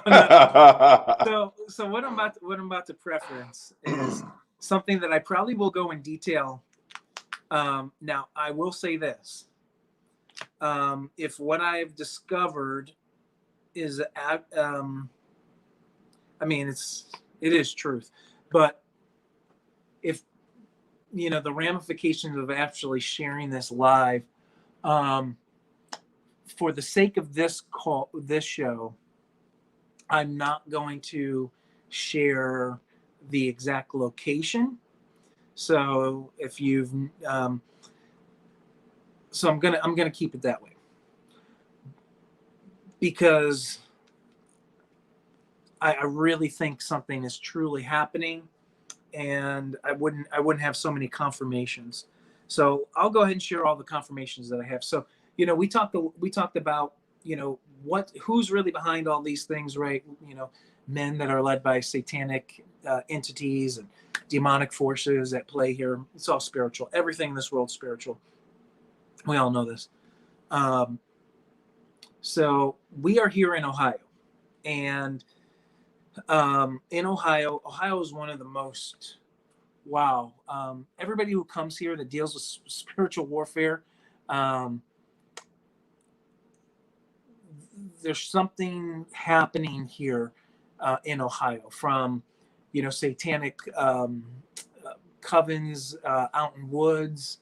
We hear this all the time. Look, we're the home of Tom Dunn of Through the Black, Russ Didzar. All those guys are right here. They're here for a reason.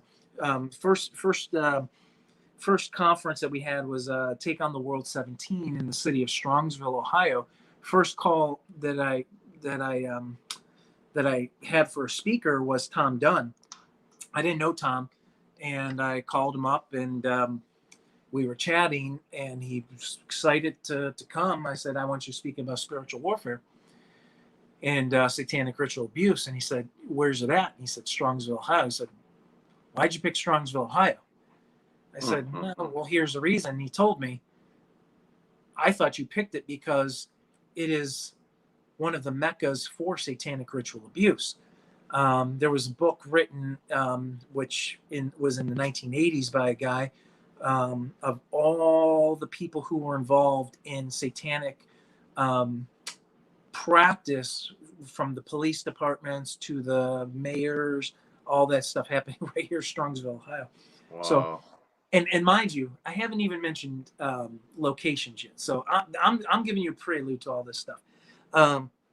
So, we talked a little bit about, the Boule Society, Prince Alfred Masonry. We've talked about, Skull and Bones a little bit today. We've mentioned all these things, right? So I'm going to start this off with, my uncle is a pastor of a church.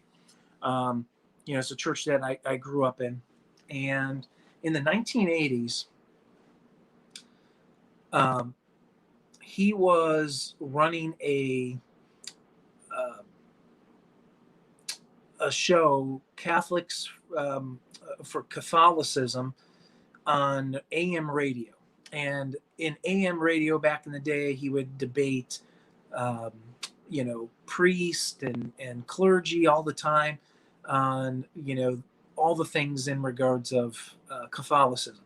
So much so he understood, the pagan origins of, Catholic or the Catholic traditions of Christmas and Easter, and Wow. how they made those things. He knew all this stuff back then. This was early 1980s.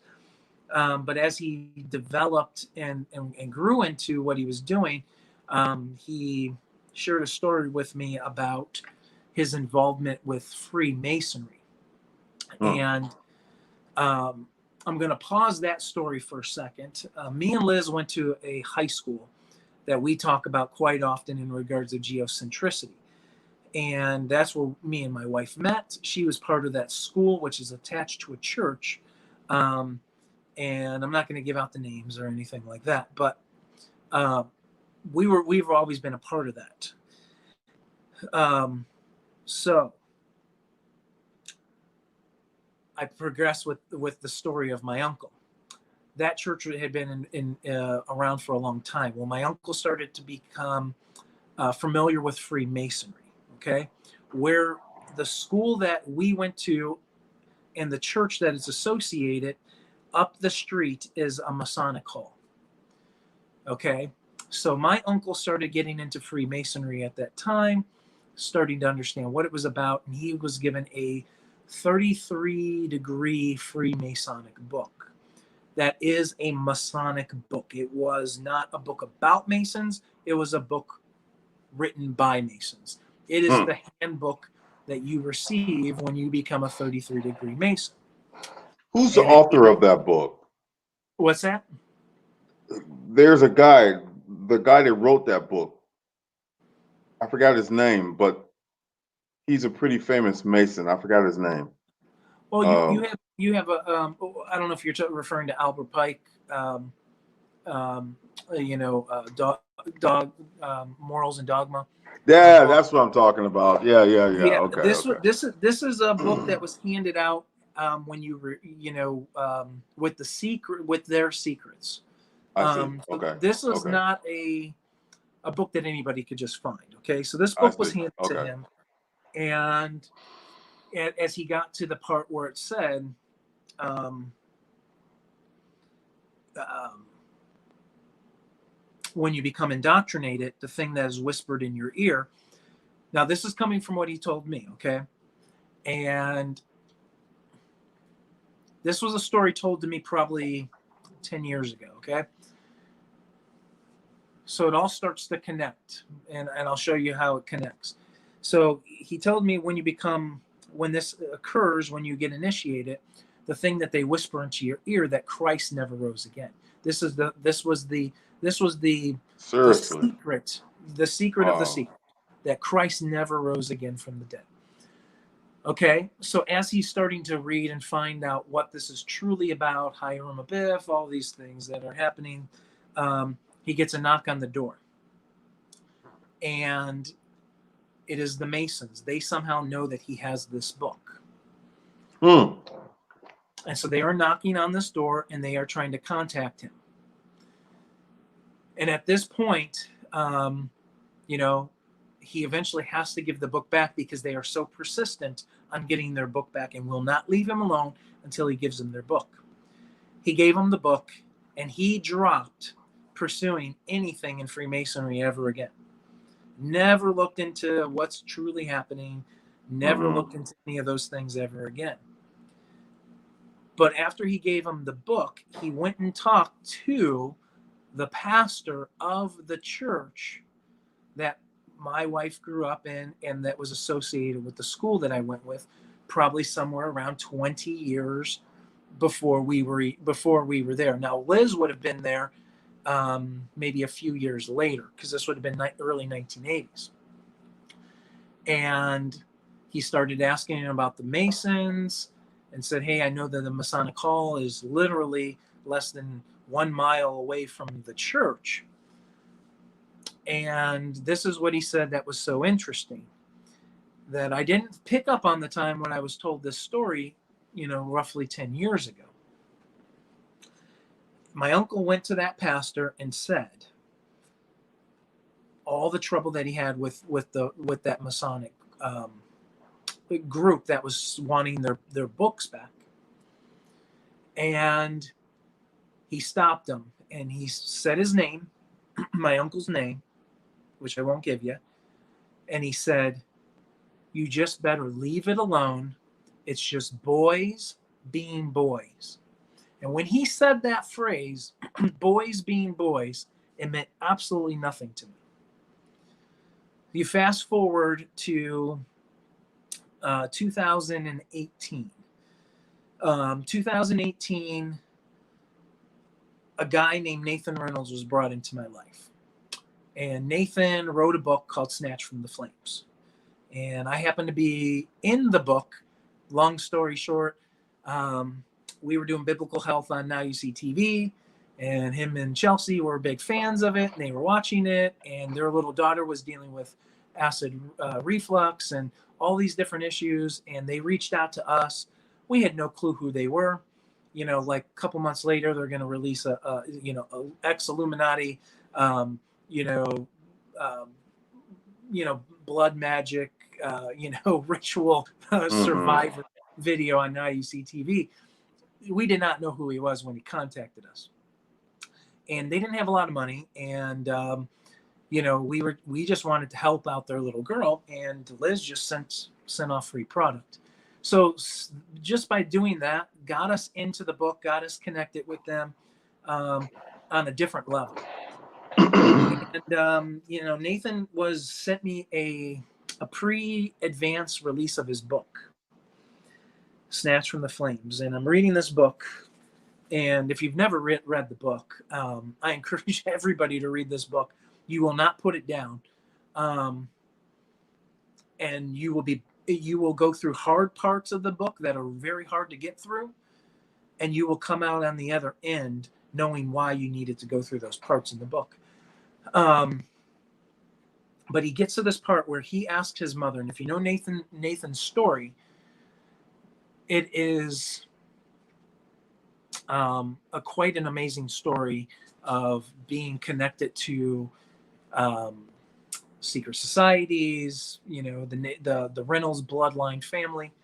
So needless to say, you get to the part where he's asking his mother about the Knights of Columbus. And almost word for word was the statement that came out of her mouth that he wrote in the book. Mind you, this is like 8 years later after I heard the story from my uncle, which it said, "You just better leave that alone. They're just boys being boys." And I read that part, and I put down the book. It was an ebook, which was on my phone, and I called him up and I said, "Tell me about that phrase." And he began to tell me what that phrase meant. This is part of the protection code of how you use of inside of that culture of the protection of secret societies, any type of high-level masonry, Shriners, Knights of Columbus. List goes on and on and on, because his family was high-level Knights of Columbus. That was the only thing I could think of, the story that I was told 10 years, basically 8 years earlier, 10 years from now. And that started the digging process. And so I started putting two and two together. Well, funny enough, and also what my uncle told me is that you better leave it alone. It's just boys being boys. There was another statement that came with it. Not only are they just boys being boys, but our church is full of them, so you better just leave it alone. And the history of the men there having their fingers missing, digits missing, right? The Masonic code, if you broke a code and you would lose a finger. What? Started to come back into our memories of all of these things. Lots of cover-ups. And I'm not putting anybody under the bus who goes to that church or does any of those things, and not even saying pastors were involved, although we know firsthand knowledge that many of the people who were attendees were involved in masonry there. That's firsthand knowledge coming from from the head pastor a long time ago. So we do have that is confirmed. So we started to pull this together, and I lived in this city, okay, and where this city sits, it sits between two highway systems. There are two separate highway systems that operate on either side. And so as I began to pull this story together and go a little bit deeper into these things, as you travel up to the Masonic Hall with all of their pentagrams and all their things, you start to see the surroundings and you start to think, well, where the Masonic Hall sits at the corner or in the center of all of this, all of these issues, is the one of, if not the world's oldest child amusement parks. Okay, I'm not going to give the name because then you'll be able to figure this out, which I will do, and I'll have to map it all out and do this properly. But I don't know when that day will come. But this amusement park sits there and shares the parking lot, and you guessed it, with the Masonic Hall. Which one came first? The amusement park. History, you do the history, you find out the Masonic Hall was built after the amusement park. It was strategically placed there.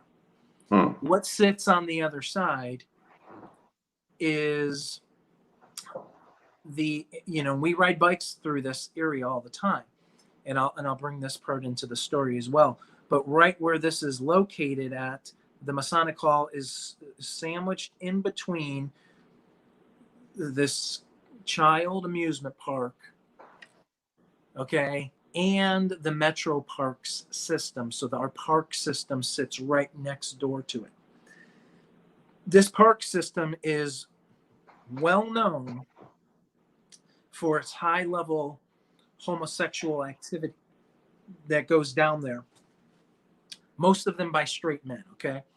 And this is straight men going down there to be serviced by other men. And we say, well, they're not straight.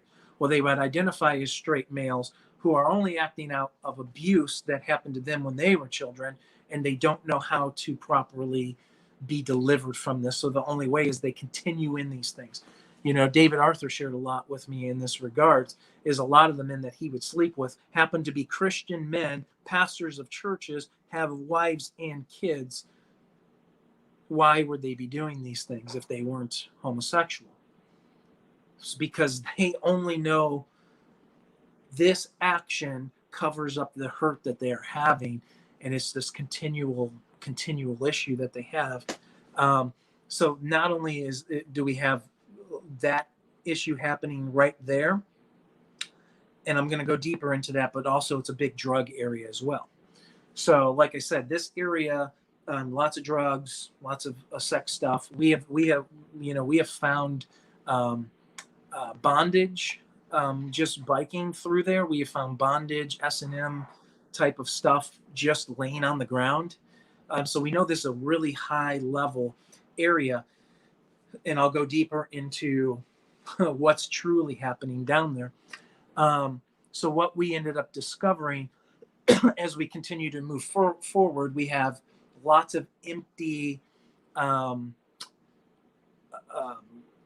old, empty, almost boarded up, closed off, old shopping centers and old trucking places. So lots of old warehousing that just have been completely vacant, probably going on now 15 plus, 20 plus years since their last activity in 2000. So this is right next to that child amusement park. And then then as you go past that area, you enter into a private city. And I talked about this early in regards of police that just give out tickets just because. They're not trying to really police. They're just out there to make money. This happens to be a city where it has its own little mayor, and it's 2 blocks. Okay, it's 2 blocks. It has its own strip club. It has its own bar. It has its own mayor. Wait, it's a city that's Only 2 blocks? Yes, it's got about 2 blocks, maybe three blocks. Oh. It's very small. It has its own thing. It's gated off. I drove Nathan Reynolds past it and was talking to him about it, and he said one thing you absolutely missed is it is right now it's a picture because the original statue somehow got damaged in a car hit it or something, and the statue is of a statue of a satanic deity who overlooks the city. Right now, it's a photo. It's a big picture of it on a stand, which guards the gate to get into the city. So they use this satanic deity to guard this. And Nathan knew exactly what the deity was, and he's got the picture. He went and took the pictures, and he was just blown away by it. And on the opposite side of that is the other the highway. So we are sitting here with two highway systems. Okay, this area. We have child trafficking signs everywhere. Oh, and I forgot to mention, right next to this city on the opposite side is the projects. Okay, this is where the projects come. Fatherless homes, children with parents who don't care about them. Okay, and this is in Ohio, one of the most highly trafficked areas. Okay, right here. And we're starting to see this whole connection come to be. So as I started to put this whole thing together and start to really pray against these forces that are in this area, we started to travel deeper into the metro parks. And what we discovered became very evident. So as you travel into the woods, you go all across the little tiny 3-foot bridge which connects to another side, and it's broken barbed wire that you get through, and you enter into all these places that have stones on the ground, and you can see that they're they're doing fires there, some probably just normal bonfires type of things. It requires a little traveling to get there, and it's off the beaten path. But right there behind it is the train tracks. The train tracks run directly behind the Masonic Hall.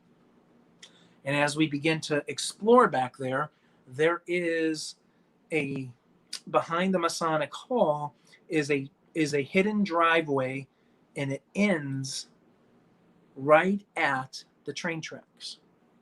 So you could take the train tracks to the Masonic Hall back and forth. Okay, I wouldn't dare do that.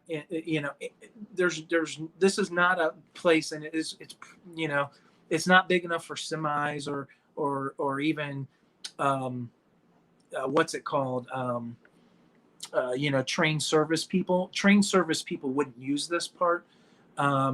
It's off of the highway system because you can see the highway from there, and there's another access from the highway to get to the back there if you needed a service vehicle to service the train tracks. So this appears to be something different.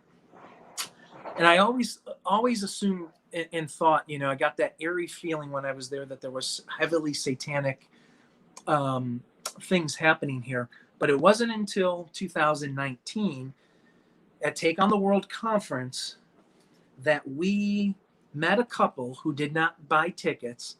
They were just visiting Beulah Beach.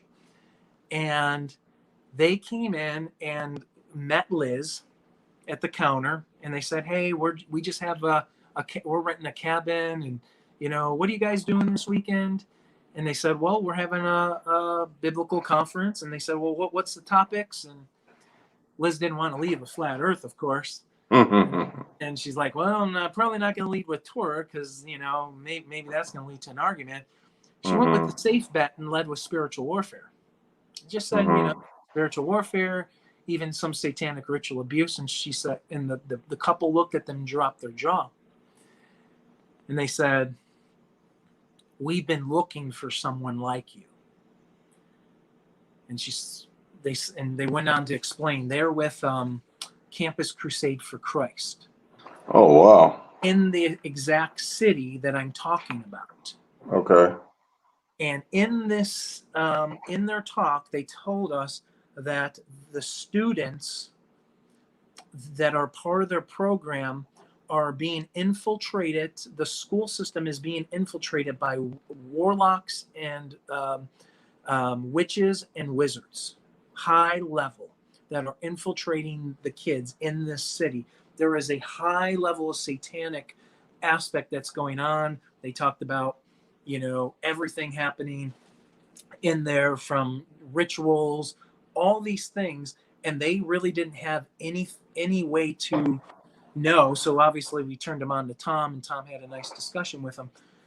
But this furthered this whole big satanic Masonic connection, and it is the realm of the child trafficking that is happening right in this area. Like I said, if I was to present this and give the details out there, most people think, Right. one, I'd be crazy to do that, but this is the stuff that we need to be praying against. So, Mm-hmm. these are the things that I can pull together, and it's happening within this whole circle, which starts off at a highway system, which leads through to, a church, and, to a Masonic hall, to an amusement park. And these things are small. So this is not big stuff. To these abandoned warehouses, to all this, these abandoned places, to this city guarded by a satanic deity, to lead to the projects, and then to ultimately to another highway system. This stuff is real. It's not going away. People will say that, Pizzagate is fake. All these things are fake. These circles are out there. They are happening, and Mm-hmm. it isn't going away. And you know what? There's probably not much we can necessarily physically do, but other than truly pray, because this is all spiritual warfare. This is all spiritual.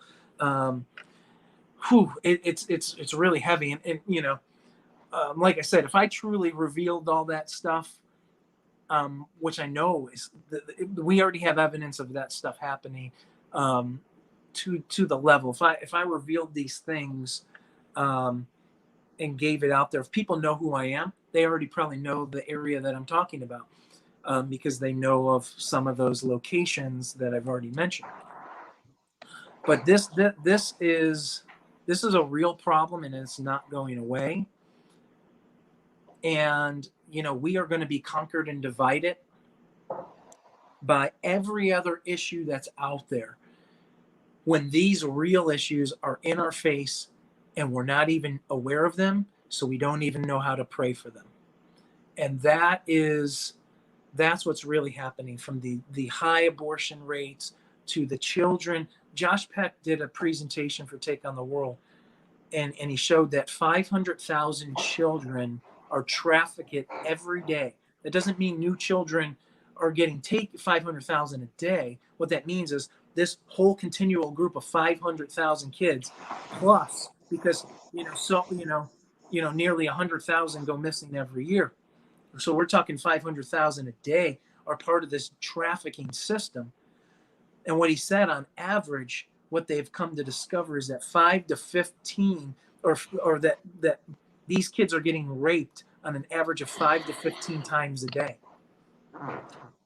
We're going to be fighting this in all these other battles, when all these other real things are just being pushed aside. And now is the time to know how we properly should be targeting our prayers, and unifying together in the body, because children are our most precious gift. And if we're not going to stand up for them, if we're not going to reveal these things, that was tough for me to even say all that stuff. And that's happening in the city, because I've been able to connect all these dots. And connecting those dots, is crazy. I remember telling people, fake stories about that closed off city that we drove into there, because sometimes the gates open, and we drove into there before. And I would tell everybody, we stumbled upon, people in masks and hoods and stuff. That was me telling stories before I knew any of this stuff. And I was telling these fake stories just to like tell, these big fibs, and then eventually tell people, yeah, no, I'm just kidding, and lead people to think it was a satanic cult, what was happening there. But the more that I connected these dots into this, it appears this is one of those high level trafficked areas where it's all high level satanic stuff going on. I mean, you drive past the Masonic Hall, you drive past any Masonic Hall, you're going to be hard pressed to not have a sign outside that has a pentagram on it. You're going to be hard pressed to have a building that has no windows and has an engraved pentagram on it. This is what you're going to find out and discover.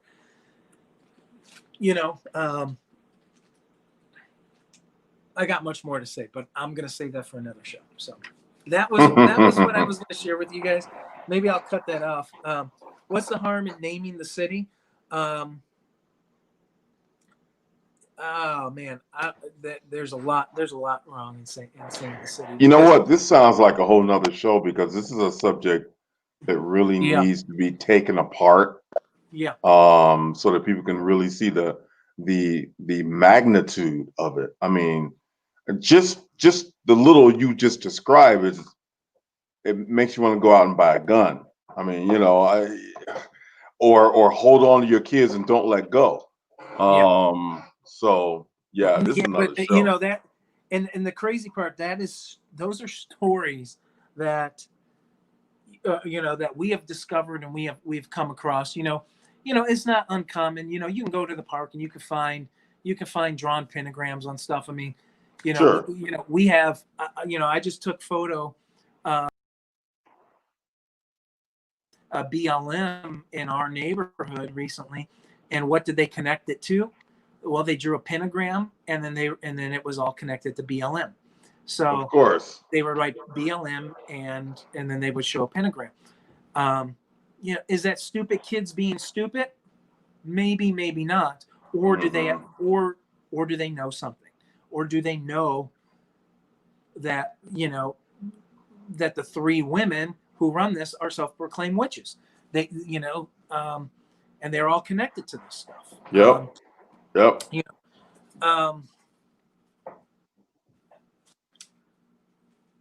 They're going to have their day. Their day is coming. We aren't the one that's going to get the vengeance. The vengeance is his. He is going to have that vengeance. So as angry as we can be over these issues and all these things that we're seeing, I mean, look, I will say this, it's close to Cleveland. Okay. So it's all, we just had that happen in Cleveland where, 27 people were just recently busted, for child trafficking and child pornography, and their ring just got busted. I don't know if you saw that, Michael. You're basically Cleveland too. You're a city outside of Cleveland, but yeah, this is running rampant, and it's so heavy. Oh man, it's heavy, and we go down there, we'll ride our bikes and go to those places, and you definitely can feel some type of presence, some type of thing, because it's so connected to so much. I mean, like I told you the last time we were down there, we had made the mistake to go down there just a little bit after dusk. It was getting a little too dark, and we had our flashlights on, and we stumbled across 6 or 7 people in a circle. And I don't think they were doing a satanic ritual, but I do know for a fact that they were doing some type of drug deal. So this area is so rich. Back in the same exact city, that I lived in. I no longer live there, but back in the late 90s, the police department was busted And it was like 26 to 28 cops were busted for being dirty cops. And this is a city that you would not think this stuff was happening in. We're talking about really high level stuff that they were doing, just like in on our street, two doors over from where I lived, was a whorehouse. You would not guess it if you drove down the street. It's a normal, it looked like your street. It looked exactly like your street. Really? Yeah. Mm-hmm. Yeah. Oh boy, you're making me wonder now. And it was a whorehouse, and Good grief. it got busted, and we actually we still have the clips of that. Okay. But it was that was interesting. But that connection. But everywhere you go in Ohio, you're starting to see this is the norm and the trend. We have people who live out in communities that are more wooded areas, and they are dealing with high level Satanism that stems into police departments, fire departments. It stems into all these things because you can get away with it a little easier out there, Sure. and so this is so not uncommon. And I know Russ Didzar, he just recently did some work in the Amish and Mennonite communities here. Really? High level child pedophilia and even Satanism rampant. What? Yeah, I mean, people think that Amish people are believers, and a lot of them aren't. Just because they appear to be pious. The fact is they are raping their girls. And this is happening on such a level. I know Russ was working on a documentary on it with real life testimony. So those guys are just they're on the front lines of these horrific things. So so we kind of went all over the place tonight, Michael. Yeah, we definitely did. Yeah. We need to save some stuff because that's a whole. Seriously, we need to do a show on that. Maybe even get Tom Dunn in on. That'd be great. What I would like, when I took Nathan to these spots, he knew right away, like, what this was all about. It's all strategic. Everything was strategic in this place.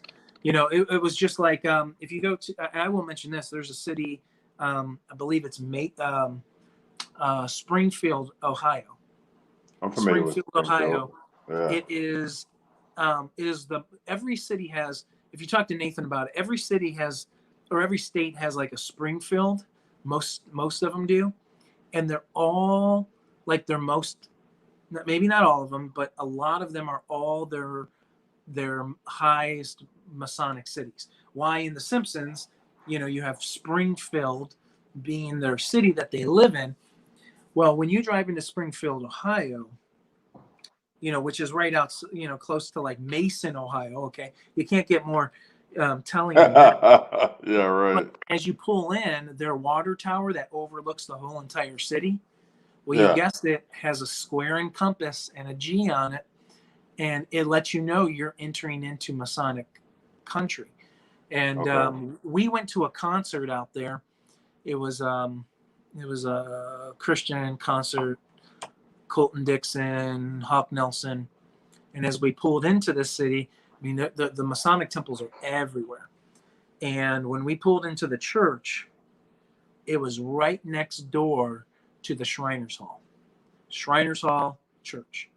And that's where, if you know anything about Masonry, they implant you into churches. You've got to be a member of a church to be a Mason. So you can't just be an atheist. You've got to be in some type of church. So I mean, you can just see, in that city, as you get closer out there, and I know Ian Chadwick and Tom Dunn, they've done some work out there in that place, and they've uncovered a lot of other stuff in the underground tunnels. There's so much stuff out there. But yeah, these things they're all secretive and they're all happening because the stories are coming out. We all know this. So yeah, I share that stuff not to like be, it's a good story. I get it. It's interesting. All the connections that I've put together. It can be sensational. It can be all these things, but man, none of that means anything. You got to think about, the real potential of what is actually truly could be happening. And if any of the things that I've pulled together and any of the connections that we've seen and all the things that are all right there and all the constant confirmations, there are real people that are being victims to some really terrible stuff. And that's where that's what we really got to start thinking about. And, so I don't share that to be, hey, I got this really cool thing I pulled together. It's actually something I don't want to know about, but, Sure. and I've been reluctant on sharing that for over a year, but, hey, and probably one day I'll probably have to share it more in detail. But, for now, um, that's my story. So, Wow. I don't want to die that soon. So, Yeah, right. yeah. So pray for me, guys. So I pulled that out. Maybe I'll have to edit this out at the end and end it on the other stuff. So, because we don't want the wrong person seeing it. So hey, guys, thank you so much for being in the chat with us tonight. You guys crushed it. Somebody asked, do I know anything about Cedarville College? A lot of rumors. I wouldn't want to speculate on those being true, but obviously we've heard a lot of rumors, lots of things in lots of cities. I mean, Elyria, Ohio, is a city that's not too far from us. There's an abandoned castle out there. And when you go to that castle, it is nothing but pentagrams everywhere. And I'll say, I won't say who I know who's been out there, but they have seen the rituals take place on that spot. So this stuff is not just like, mythological or not happening. This stuff is truly happening, and it's not going to end anytime soon. So it's out there. I mean, yeah. I mean, I could. Yeah. I mean, being in Ohio and being in that and knowing about that stuff, stories for days. So. But it's not just to know stories. It's to know how we target our prayers and know, who our enemy truly is and what they're trying to do. Yeah. Right. Yep. So I think it's almost 2:00 in the morning. We did almost a 4-hour show, man. Yeah. Yeah, it is almost you 2 guys o'clock. rock. You guys rock for being with us for this whole entire time. So thank you guys so much for being here. So I'm just waiting for any comments to come through. But yeah, you guys crushed it. You guys killed it. Maybe by the time we get to the end of this video, everybody won't watch this long. So they'll just watch the beginning and they won't get to the end and they won't share it. Oh yeah, go ahead and do not share this video. And but thank you guys for being here tonight. And with that, we're I'm going to tell everybody what we're planning on doing. We're doing another Flat Out Insights coming up. And we are doing a Flat Earth Q&A panel. Bring your skeptics, bring those people out. We're going to be doing a Q&A, and we're going to bring on like 4 other guests, and they're going to be killer guests. And I've got confirmation from one, and so I got to get a couple more.